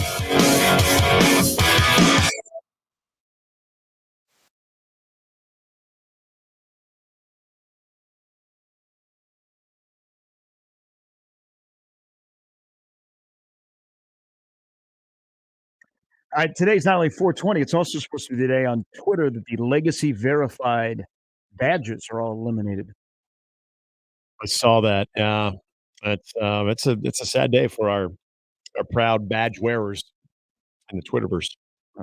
So congratulations to all of you. This is a day you've not been looking forward to. I'm sure it'll happen because a lot of stuff that is promised on Twitter does not happen. Website today should be kind of interesting if that's the case. Eric Edholm is always interesting from NFL.com. He joins us next. Mornings with Sharp and Handley on 1620 The Zone and 1620thezone.com. Live from the Host Coffee Studio, this is 1620 The Zone. 1620 The Zone. Traffic. From the Zoom Drain Time-Saving Traffic Center. We have one accident to report at 178th and Pacific, so please be cautious if you're in that area. Northbound along the JFK, be prepared for some significant slowdown from 25th and Q Street all the way to Chandler Road. And on Dodge, be prepared for a significant delay from 94th to 77. As always, remember to stay safe and wear your seatbelts. I'm Chris Scott. This time-saving traffic is brought to you by Lanahaw Nurseries. It's spring. Now is the best time to shop at Lanahaw for all things garden or landscape. Our garden center is filled with the largest selection of homegrown plants, flowers, trees, and more. The area's best mulch and soil available for delivery and pickup. Rooted in quality, unmatched value. Lanahaw Nurseries, 192nd and Center. From basketball to volleyball, baseball to softball, soccer, tennis, and so much more, the Creighton sports season is packed with action. The 1620 The Jays podcast, presented by Barry Law, covers it all. Each week, we visit with Blue Jay athletes and coaches to hear their stories and document their climb through the Big East Conference. The 1620 The Jays podcast drops each Friday morning and is found at 1620thezone.com and all major podcast platforms. Just search 1620 The Jays. Covering all things Creighton Blue Jays, it's the 1620 The Jays podcast, presented by Barry Law from 1620 The Zone. Switch to Cox Mobile and save $100 on iPhone 14. So whether you're keeping up with your book club, It all began in Manchester. or sharing your latest recipe, you've got a plan that fits you based on the data you need. Switch today and save $100 on a new iPhone 14 featuring the most impressive dual camera system on iPhone. The new Cox Mobile. We're different because you're different. Limited time offer for existing and new Cox Mobile lines. Prices exclude taxes and device activation. Other fees and charges are subject to change. Other terms and conditions apply. Learn more at cox.com/mobile. The Zone Inbox is brought to you by Equitable Bank. We take banking personally. Email me, Connor Happer, with the Connor Happer Show at Connor, CONNOR, at 1620thezone.com. Send me your love, your hate, and maybe a few hot takes. The Zone Inbox, presented by Equitable Bank. If you're hiring, it can feel like you're trying to find a needle in a haystack. You can hope the right person comes along, or you can just use ZipRecruiter. And now you can try it for free at ZipRecruiter.com/radio. In fact, ZipRecruiter has helped a lot of business owners find their needle in a haystack, like Marco, president of operations at Telly Tires and Auto Centers. Because Telly Tires has grown a lot in the last few years, Marco needed to hire everyone from a receptionist to a store manager to a head mechanic. ZipRecruiter helps me find all the right people, even the most difficult jobs to fill. ZipRecruiter helps me keep my business running. Take it from Marco and millions of other businesses who've used ZipRecruiter. ZipRecruiter can help you find the needle in the haystack. See why 4 out of 5 employers who post a job on ZipRecruiter get a quality candidate within the first day. And right now, you can try ZipRecruiter for free. That's right, free at ZipRecruiter.com/radio. That's ZipRecruiter.com/RADIO. ZipRecruiter.com/radio. ZipRecruiter, the smartest way to hire. Did you know that radon is the #1 cause of lung cancer for non-smokers and that our region has some of the highest levels in the country? Radon Defense Midwest can test and fix your home. Visit radonradio.com for an exclusive offer for 1620 The Zone listeners. That's radonradio.com. Tickets for less. Best seats, best prices, no per-ticket fees. Ticketsforless.com. KOZN Bellevue, Omaha, Council Bluffs. This is 1620 The Zone. Now back to mornings with Sharp and Handley on 1620 The Zone.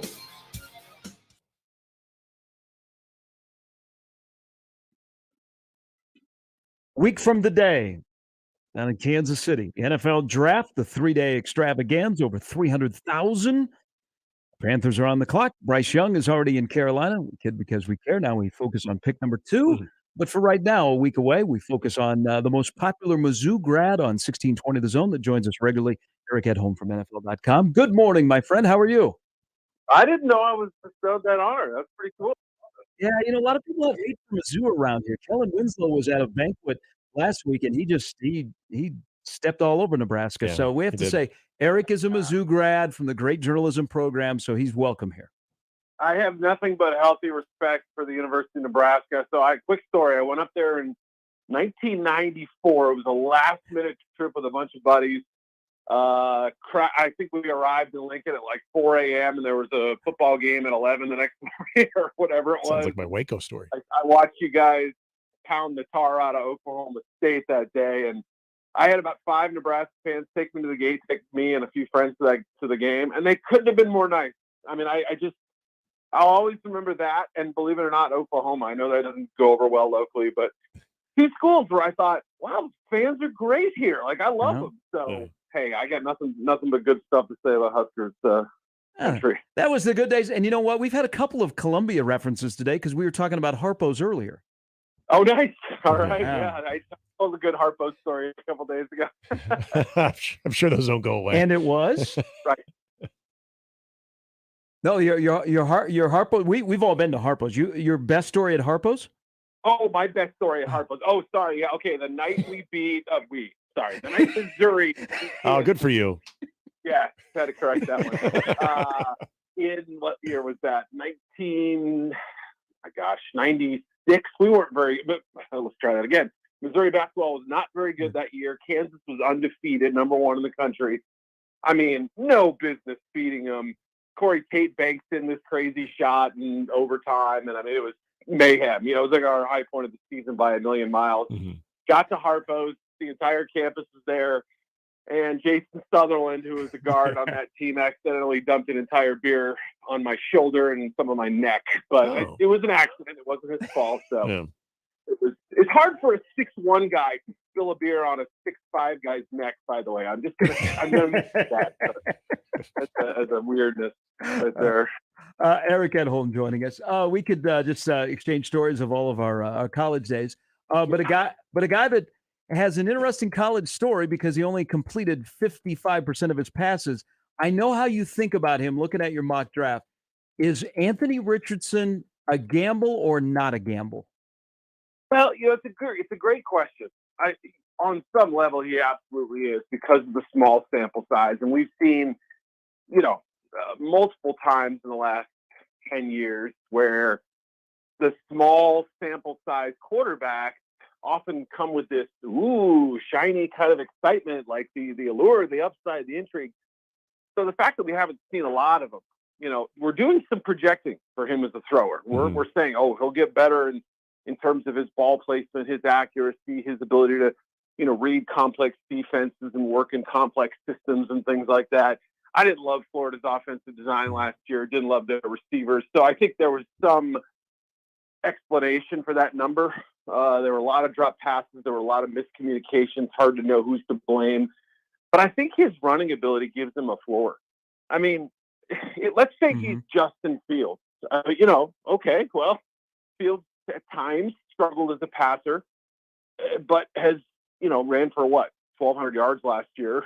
I mean, if you're comfortable remaking your offense in such a way where you highlight the running ability and maybe limit or spoon feed the passing stuff until he's gotten up to speed, I don't see why he couldn't start from day one. It's not going to be pretty every single time, but Josh Allen and the Bills worked through their troubles together as a rookie starter, and eventually he became, a star, a flawed one, but a star.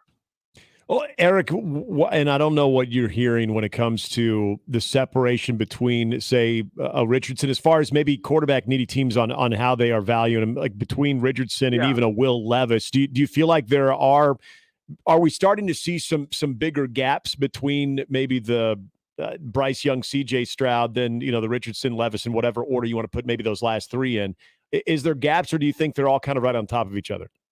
Yeah, I mean, you might see a gap if we were to somehow get access to all 32 teams' grades and kind of aggregate them and figure out. I think you'd see a bit of a gap there, but because teams like the Indianapolis Colts, who are sitting at number 4, I'm just using them as an example. They're in a position to draft a quarterback, and I think will do so at that spot. They seem unwilling to move up.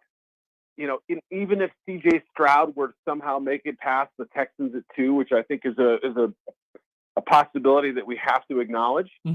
I don't know that they're moving up to 3. I almost feel like they're going to just sit at 4 and wait for possibly Levis to come to them. So, it may end up going, young defensive player, trade up spot at 3 for possibly Stroud. We don't know. I don't, who else, and then Levis at 4. And you can see Richardson go off the board in the next, 4, 5, 6 picks after that. So, on the draft results, it's not going to look like a big gap, even if, some may privately acknowledge that there probably is something of a gap there. As we look at quarterbacks and who needs quarterbacks, and you just rattled off some, how would you explain, Eric, the current situation that the Tennessee Titans are in?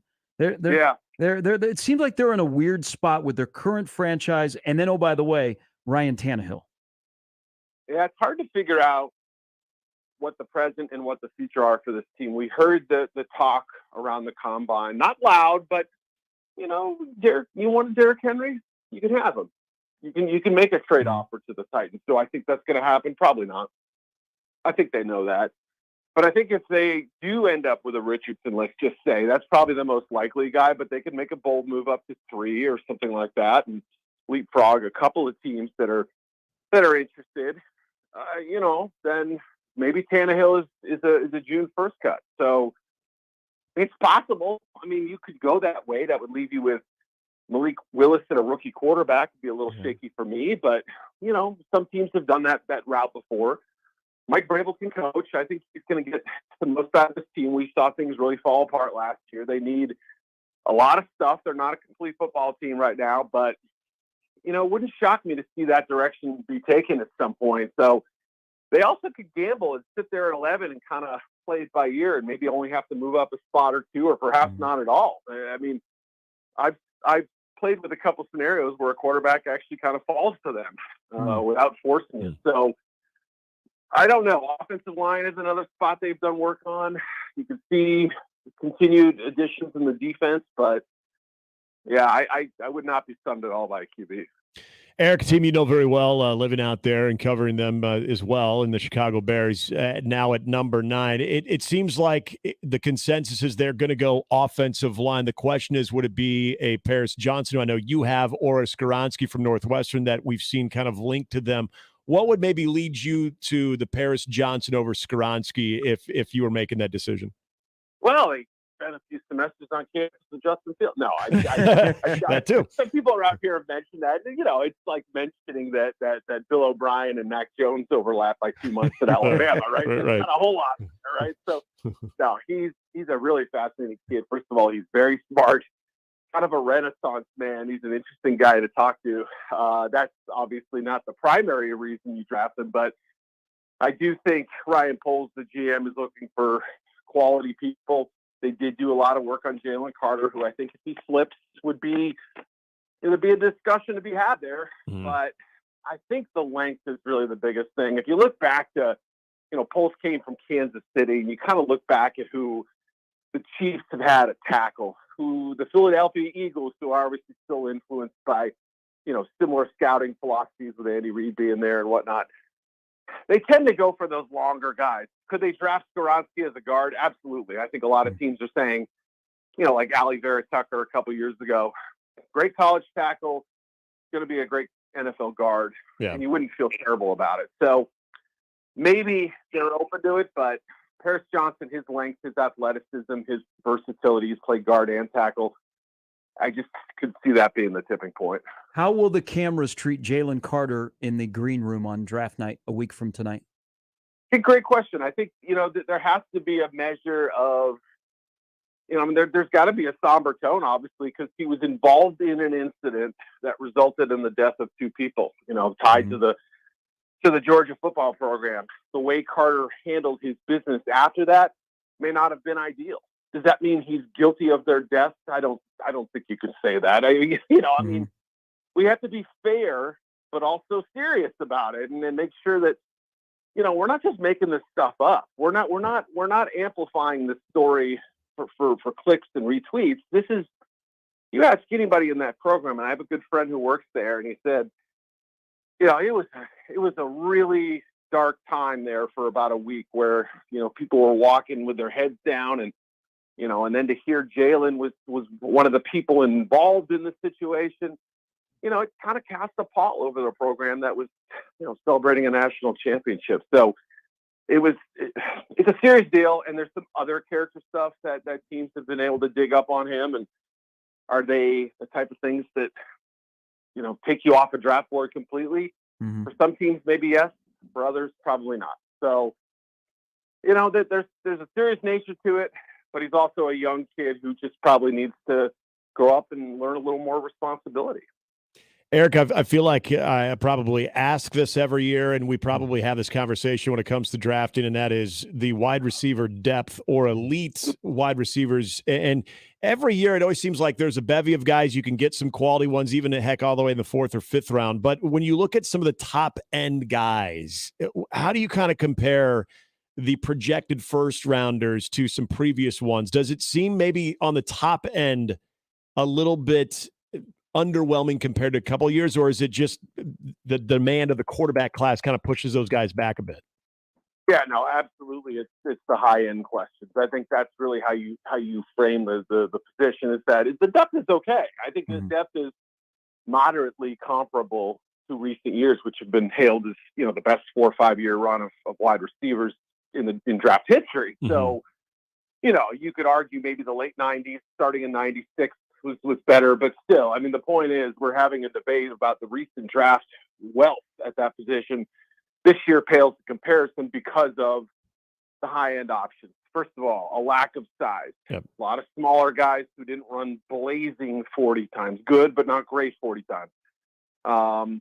There is certainly a question, if Jackson Smith and Jigba is your number 1 receiver, as he is mine, and I love the guy, you're still banking on a 1-year producer who played about 60 snaps last year and didn't look great when he did because he was hurt, So there's a projection there. He's not you have to hope he can win the way Cooper Kupp wins without blazing speed and with creativity and outstanding hands. So, yeah, I think there's absolutely a question mark at that position. But yeah, I'd be shocked if somebody from that sort of late first to late second round group, if there weren't 2 or 3 standouts in there. I don't know that there'll be any Batmen, but there'll be plenty of Robins.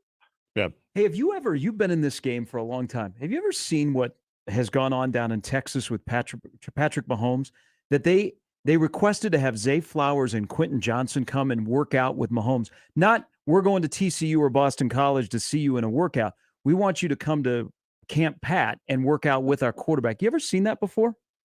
Yeah, I don't know. I was thinking about that. I mean, I know that a couple of years ago when Carson Wentz was on the Eagles, he ended up kind of working out with some of the draft prospects. And, this was still when Wentz was viewed with, in a positive way. And they were trying to get, see if there was some chemistry there between him and a few of his guys. Doug Peterson was there. And so, I mean, that kind of thing can happen, but obviously a superstar on Mahomes' level and then doing it the way you said is maybe a little bit unusual. And I think it just shows, like, first of all, Patrick's willing to do this stuff, and as good a guy as there is in the league, I think, at that position anyway. So it's cool. It's a good way to do it. And but yeah, I mean, I think creative front offices will always try to find different ways to throw talent into the mix and see how they fare, and try to do it in a little bit of a different way. So I kind of like it.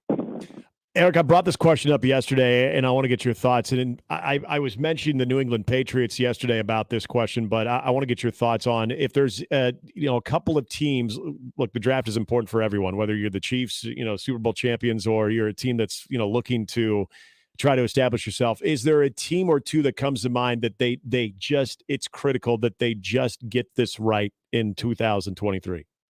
Yeah, I mean, well, Patriots are a good place to start, obviously, just because you obviously look at the rest of the division, and Jets are in a great spot if they get the Rodgers deal done. Possibly, I mean, you could argue maybe it's a bad thing, but certainly the Bills are a team that's going to be in contention the next few years. Dolphins have added Jalen Ramsey and appear to be ascending in a lot of ways if their quarterback question is satisfactorily answered. So, the recent downturn of the Patriots has been a huge talking point in New England. The faith lost in Bill Belichick by some fans, and the questioning of the overall philosophies, not just the chaos in the draft room for about a 3-year period, 18 to 20 or whatever. I have to look back, but there was a 3-year stretch where they didn't do very much in the draft, and it led to poor play on the field, I think, as well. So, yeah, that's a big one, especially with Bill kind of coming up on Don Shula's record in the next couple of years. I mean, if he's sticking around for that, we'll see. But I don't know. I sense some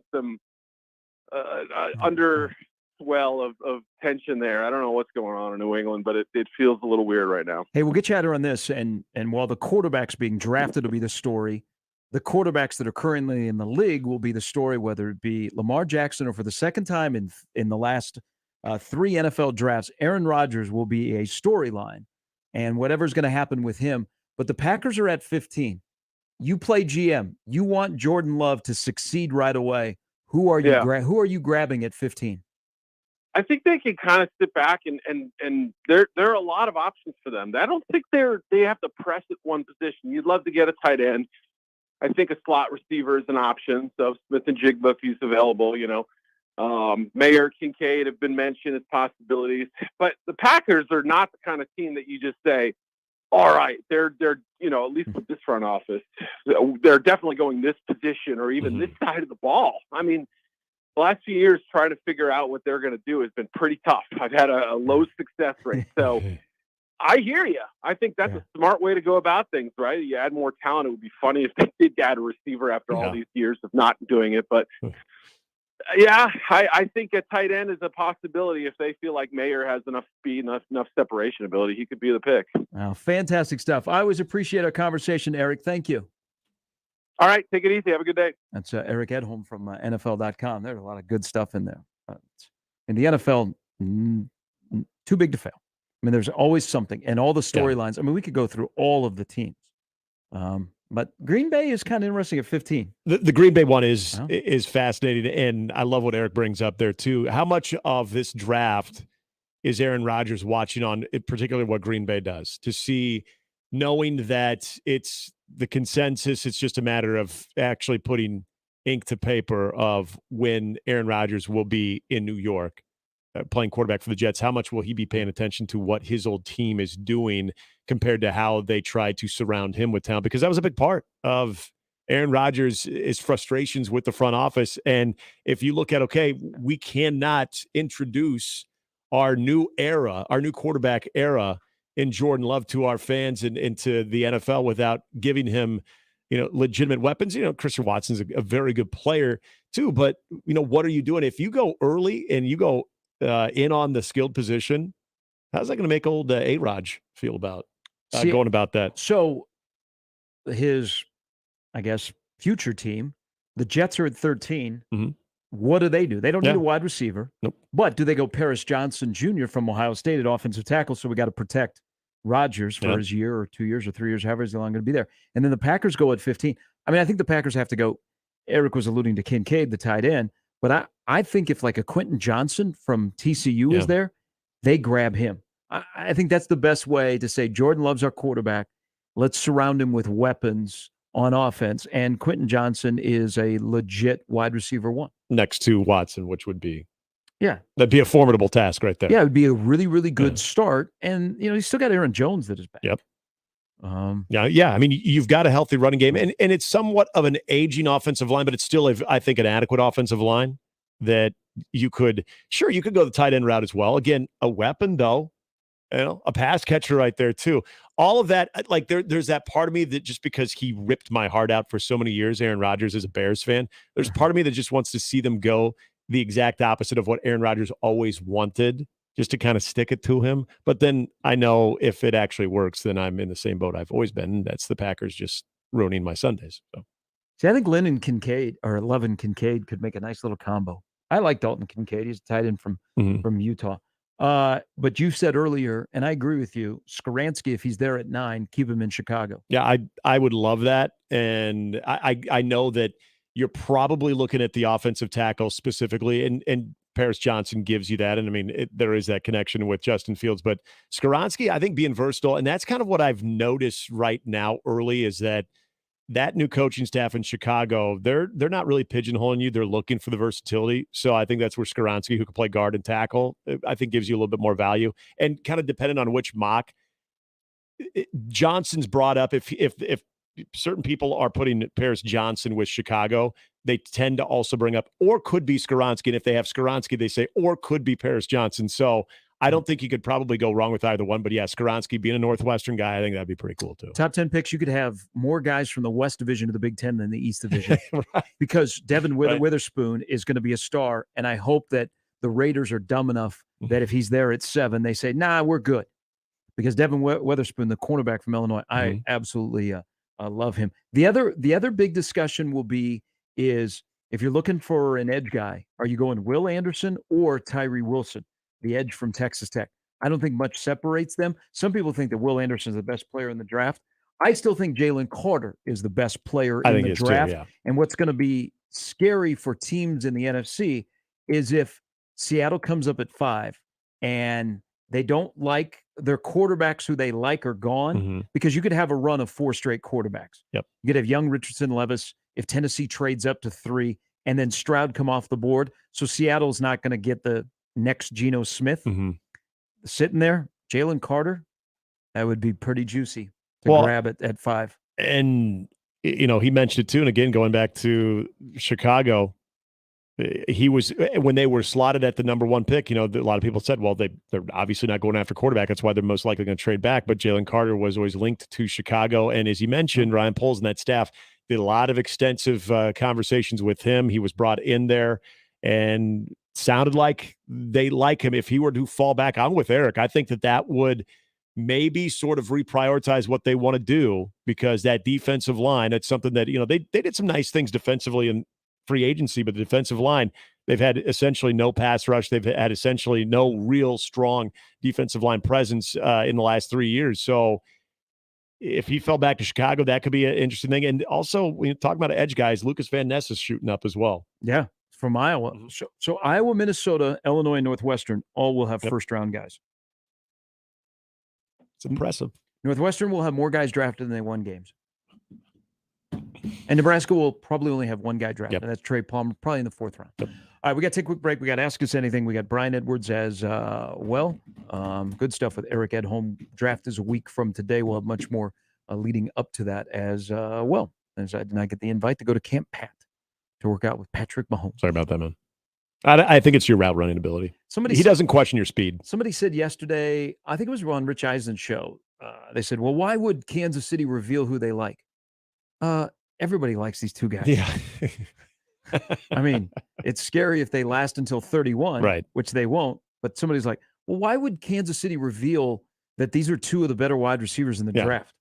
Well, everybody has them. Yeah, it's not like it's a secret guy that they have down there. Yeah, you've got your draft board, and you're in case of emergency of like somebody actually falling all the way back. Which if they're there, great. But yeah, I mean, there's no poker face there. Yeah. What about the Dolphins will do? Yeah. Well, the Dolphins will draft until the 4th round. Is it the 4th? I think it is the 4th round. Is it later that? No, they're. Didn't they get a second round? I think they are in the second round. Yeah, good time if there's a quarterback. It's always those weird. Like the Niners don't draft until I think pick 99. That's their first pick. The Rams, Dolphins, Broncos, Browns, and Niners are the teams that don't have a first round pick. Those draft day parties are always kind of fun. Thursdays for me for a long time because of the Khalil Mack deal, or they always kind of suck. So I would just, while everyone was celebrating their first round draft pick, I just watch Khalil Mack highlights and be like, that was our first round. Ask Us Anything coming next. Gary Sharp, Nick Handley, and Jimmy Chavez. Mornings with Sharp and Handley. Weekdays 6 to 10. On 1620 The Zone and 1620thezone.com. Mornings on 1620 The Zone is brought to you by MD West One Orthopedics, Neurosurgery, and Spine.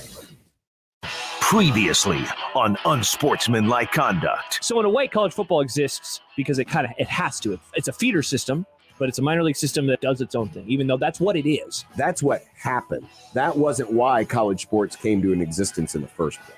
The games literally started as recreation. And They're club sports, and then when the colleges realized, hey, this can be a marketing tool, and it made money. Unsportsmanlike Conduct with John Bishop and Josh Peterson. Weekdays 2 to 6 on 1620 The Zone.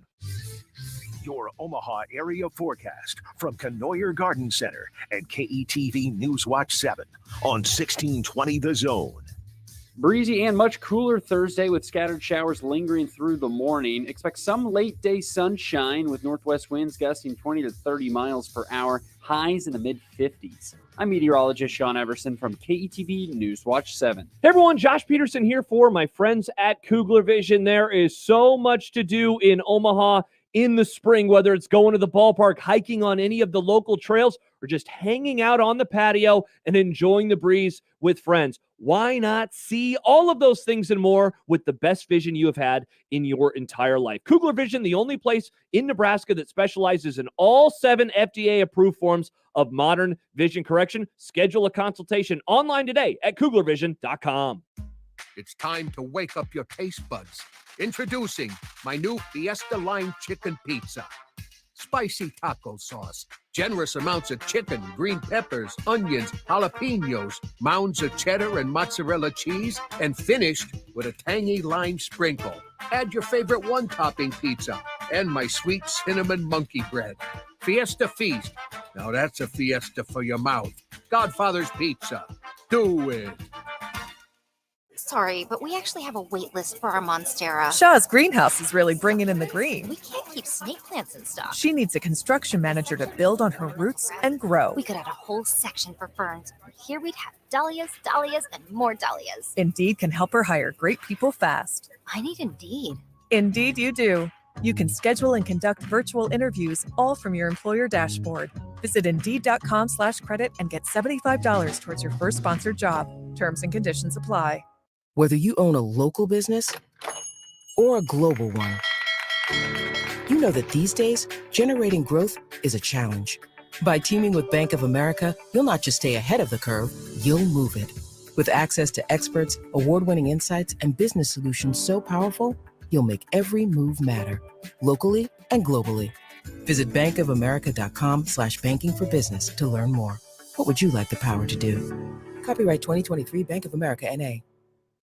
Here's football star Tony Romo for Skechers Max Cushioning Footwear. You know when you go to your kid's game and you have to sit on those uncomfortable, super hard bleachers? That's how I feel now when I wear regular shoes. Why? Because once I started wearing Skechers Max Cushioning, I've been spoiled with how amazing extra cushioning feels. Skechers maxed out the cushioning with a thick, comfy slice of super light Ultra Go cushioning for a soft, pillowy feel with every step. See all the fashionable styles of Max Cushioning at the Skechers store, Skechers.com, or wherever stylish footwear is sold. Equitable Bank. We take banking personally. EquitableOnline.com. And we're back. Mornings with Sharp and Handley. Here's Gary, Nick, and Jimmy on 16.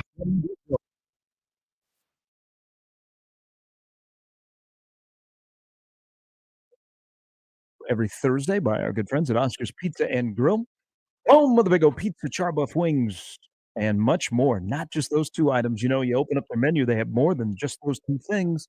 Extensive lunch, dinner, no breakfast yet. I'm at 173rd and Center. Takeout only 162nd and Maple. You ask us anything, and anything goes, and especially on 420, we try to answer it, and the best submission wins a gift card. It's not just a flimsy gift card that you just get for going to speak at a school. That's a damn meal. You have experience in that? They're very kind. They're very kind. You brought it up. I didn't. They're very kind. Very kind people.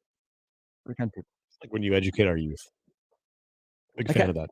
Like just for asking when I give people gifts that are gift cards, like to restaurants, how big should the gift card be?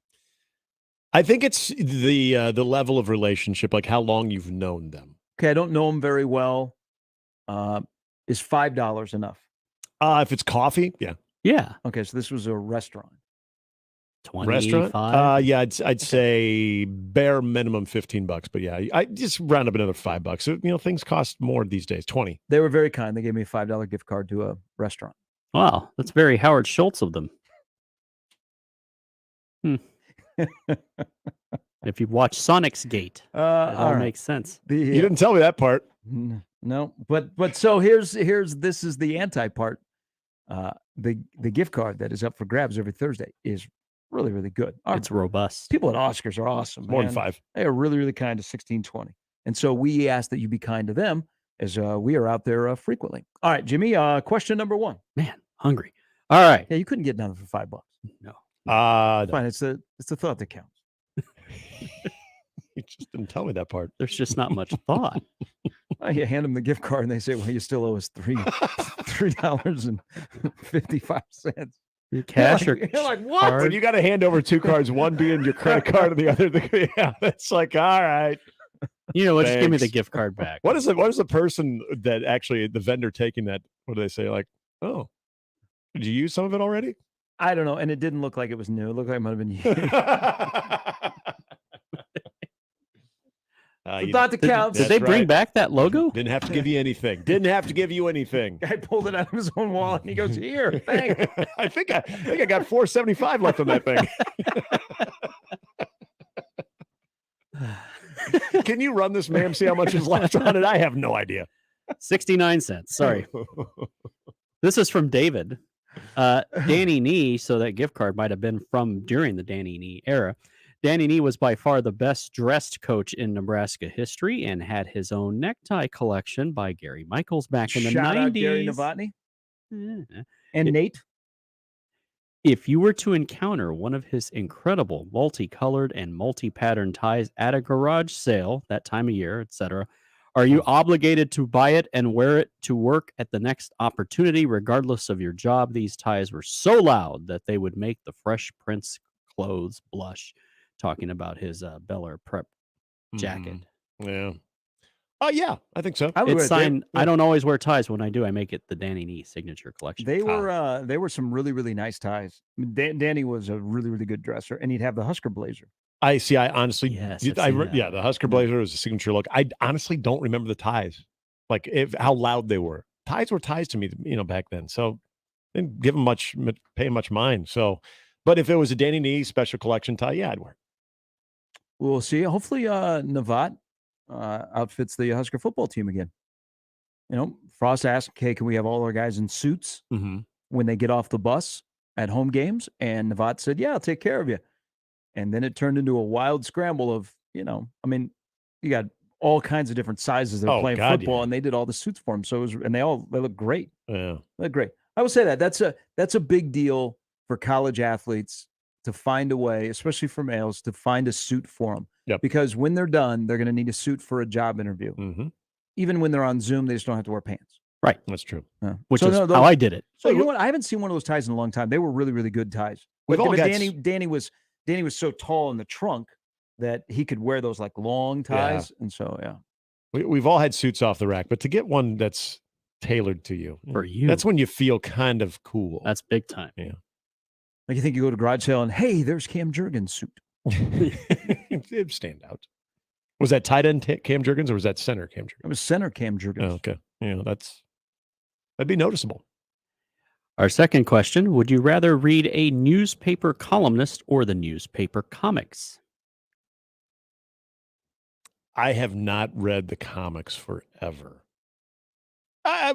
Mad respect to our columnists. So, yeah, I'll stick with the columnists. Now, ask me that question 20 years ago, I would have gone with the comics. So, yeah, columnists. I still read the columnist 20 years ago, but, that's different. You're an old soul. Mm-hmm. You didn't immediately go to Family Circle? Or Whimsy? I just want to see what Garfield was up to. Yeah, always trying to mail normal to Abu Dhabi. I always thought that was weird. Like my mom would, I think it was my mom. Maybe it's my dad. That was like one of the first things they'd go to was the comics. Yeah. Oh, well, because it was a big part of the paper. Yeah.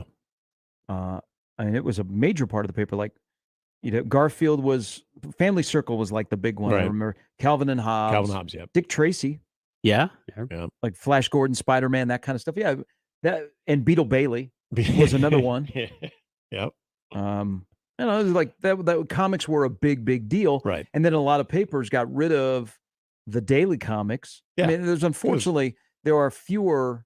It's taking up too much space. Yeah, there's fewer newspaper artists, and that's not the right word for them. They draw not the comics, but they draw editorial cartoons. Mm-hmm. Cartoonists would be the best. There way. we go. But now it's just basically relegated to Sunday. Now the World Herald has Sunday comics.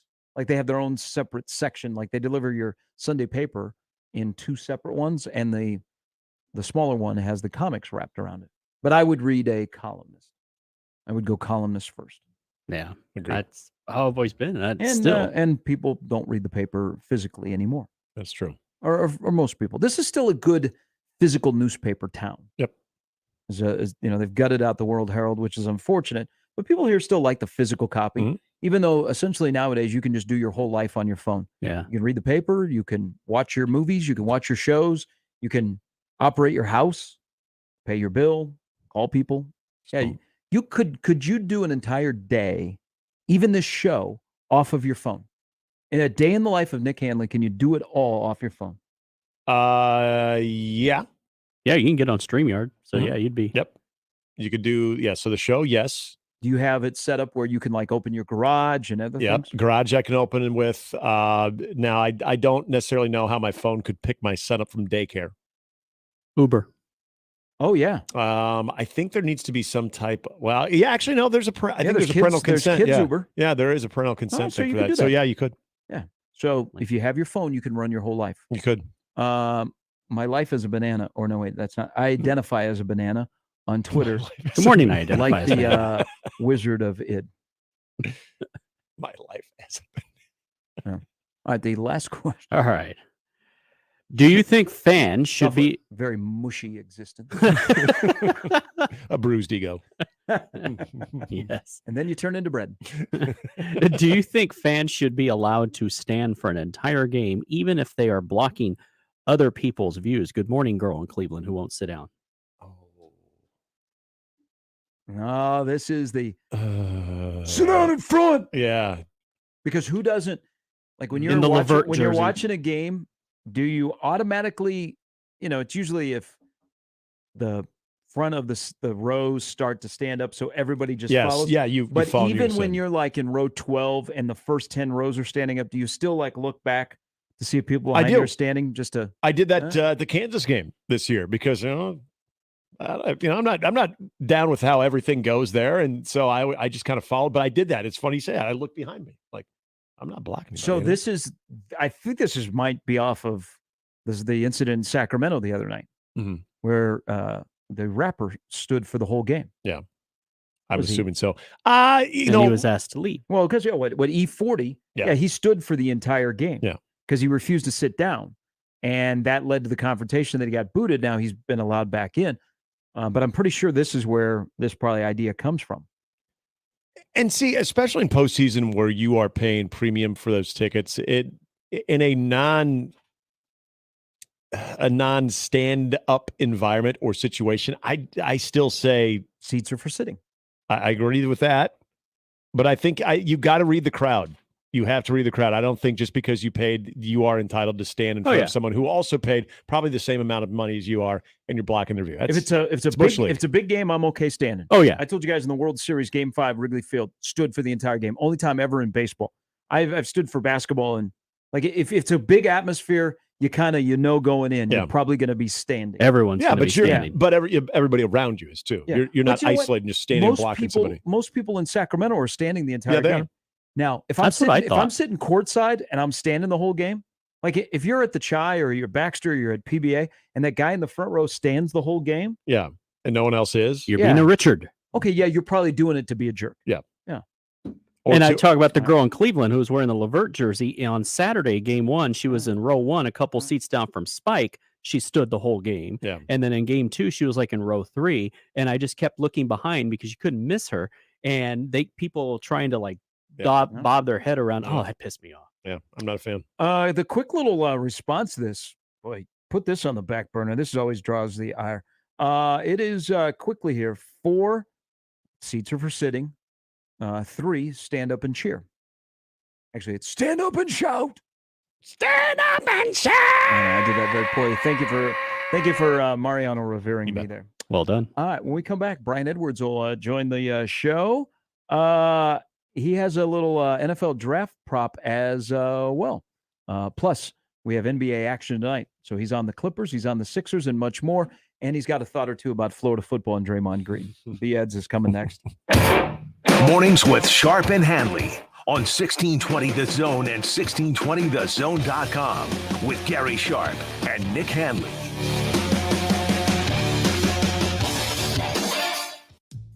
The best way to catch all the action is on 1620 The Zone. And no line for the bathroom. Dust. It's in the living room, the bedroom, and the bathroom. It's also in your lungs. Let's fix that, shall we? Duck Defense Midwest offers a comprehensive system that cleans, disinfects, filters, and purifies the air. They'll make your home healthier and improve the life of your HVAC system. So improve the health of your home and everyone in it. Go to cleanairradio.com right now for a special air duct cleaning offer for Zone listeners. cleanairradio.com.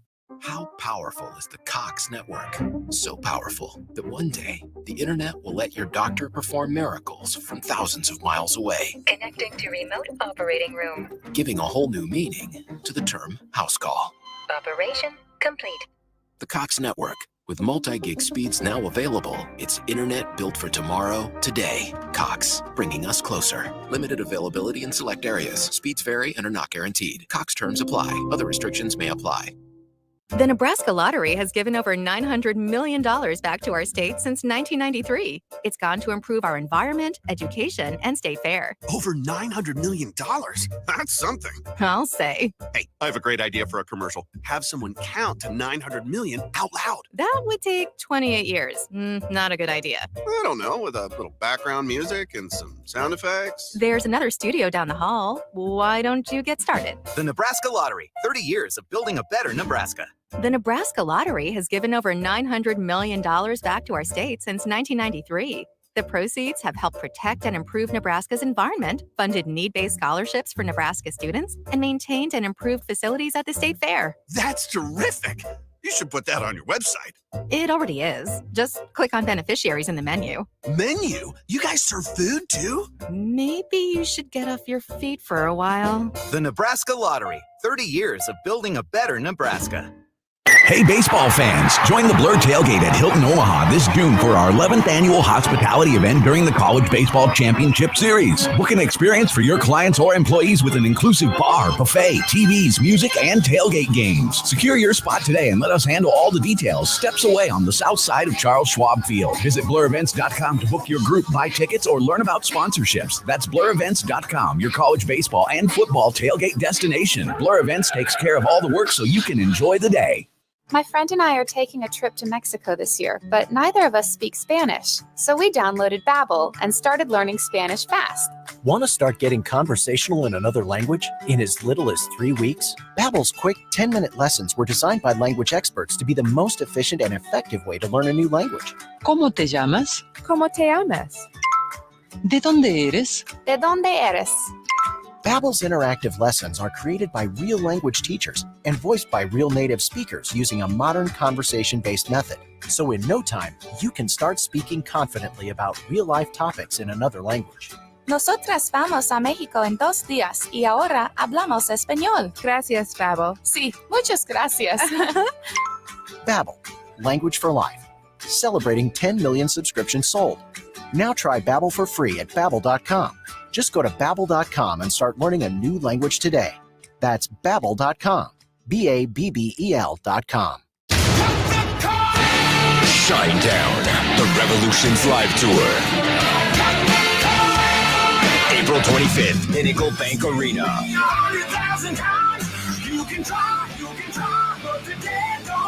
With special guests, 3 Days Grace. And From Ashes to New. Until now at LiveNation.com. Don't miss Shinedown Live. And we're back. Mornings with Sharp and Handley. Here's Gary, Nick, and Jimmy on 1620 The Zone.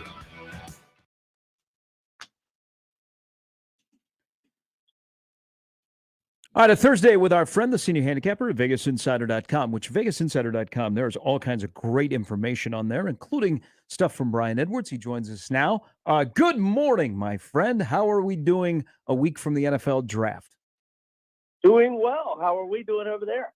Not bad, not bad. Nebraska's going to have a quiet first day of the NFL draft. You will not. So we've talked a little bit about your quarterback, Anthony Richardson, and as we get closer, he's rising up. I mean, he might go second, he might go third, he might go fourth, depending on if there are trades. I know we don't do a lot of NFL draft props, but you do like where the Anthony Richardson ahead of certain guys prop is going, right? Yeah, I like him plus 200 at DraftKings, just match up with him and Will Levis. And I think Richardson's going to go higher than him. Now, anybody that would want to say Levis outplayed Richardson in the head-to-head meeting this past year would be absolutely accurate, but that doesn't have anything to do with it. And that was probably the worst performance Richardson put on tape. And it was only the third start of his career. I would say the USF and Kentucky games were the worst games. Those were the third and fourth starts of his career. But when you look at the Tennessee game, the FSU game, it didn't play great in the Georgia game, but he played great against Tennessee, FSU, Utah. And I just think he's got more upside. And that's the big time phrase you hear in the draft. And I think plus 200 is a gift, just matched up with Levis. Let's move to the NBA tonight. You got the Clippers and Suns. Also want to get your thoughts on the Sixers Nets. Both of those games going into the third game of the series. What you seeing in these ones? Yeah, so I like the Clippers tonight. They win game one outright at Phoenix by 5. Had a 12-point lead late second quarter of game two. They seemed to be greedy, not satisfied with just a split, and were playing really well. Then Devin Booker caught fire, and Phoenix just played really good in the second half. I do think the Clippers played pretty good the other night. But look, at the end of the day, they got what they wanted in Phoenix. And, I think this should be a pick 'em or Clippers -1. And there's one offshore at +3 or +2.5 at most books. I think you got to go with the home underdogs. Kawhi was the best player on the court in game 1. He was the best player on the court for the first half of game 2 until the last couple minutes until Booker got going. But Leonard is just playing lights out right now. He's back to his old self. I think he'll get more help tonight, and I like the Clippers to win outright at home. All right. And also, we've got what are you thinking about your Hawks here coming up? Oh, I think my Hawks are looking at a gentleman's sweep. I think they'll probably get one of these next 2, but they're going to lose in 5. Bad matchup for Atlanta. Boston's just better. Tatum, Brown, awesome. And, Horford, that's probably 3 Hall of Famers there. Marcus Smart's probably a top 10 all-time perimeter defender. Bad matchup for my Hawks. And I don't know what I'm going to do with tomorrow night. I'll probably just live bet it. If Boston gets out a big lead, I can get Atlanta up double digits on a live bet as a dog. I'll probably do that. Or if Atlanta gets out in the lead, and I feel like Boston's there to play and not, their no-show game, if you will, maybe I would take Boston if I could get them pick them live. So I'm just looking to live bet that one.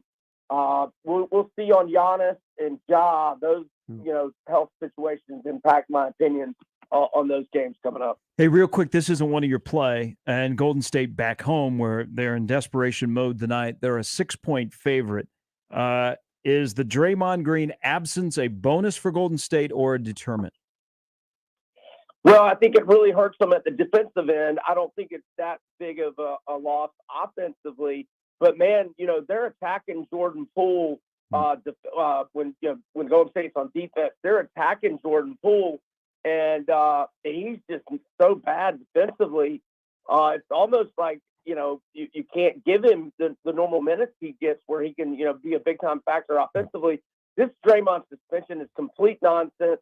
Sabonis instigated that thing. Him questionable. That was nonsense. I can't believe Sacramento's Sabonis started it. They got rewarded with Draymond getting ejected. They're down 4. It was 7 minutes left, and they had momentum, and that completely hosed them. And now you're going to punish him for game 3. I'm no Draymond guy, and I'm no Warriors guy. I don't have a serious bet, no dog in the fight. I think this is a horrible decision by the NBA. It reminds me of Robert Horry hip checking Steve Nash, Phoenix Spurs, 2007. It's awful. Hopefully Golden State wins, and we can get on with the series. But complete nonsense by the NBA. The Warriors got to find a way to get Jordan Poole back involved. That's been a disappointment so far. B, we appreciate it. We'll talk next Thursday ahead of the draft and get your thoughts on some of that stuff. Thanks, gentlemen. Y'all have a great weekend. That's Brian Edwards. You can follow him on Twitter at VegasBEdwards. All right. Connor Happer Show with us is coming up next. We'll be back in tomorrow at 6. A little preview of the spring game, the return of Frank Solich, another reaction to a night of playoff hockey, a whole different beast, and the NBA. Save that banana. Oh, yeah, we didn't get to the banana. Oh, yeah. You keep pushing it off. It'll be a little extra mushy tomorrow, too, so I think it'll be easier to go down, right? Mushiness usually helps. I'll keep it in the backpack. Slipped my mind. You don't believe me. It's not how you start, it's how you finish, and we're done. We'll talk to you tomorrow at 6. Live from the Host Coffee Studio.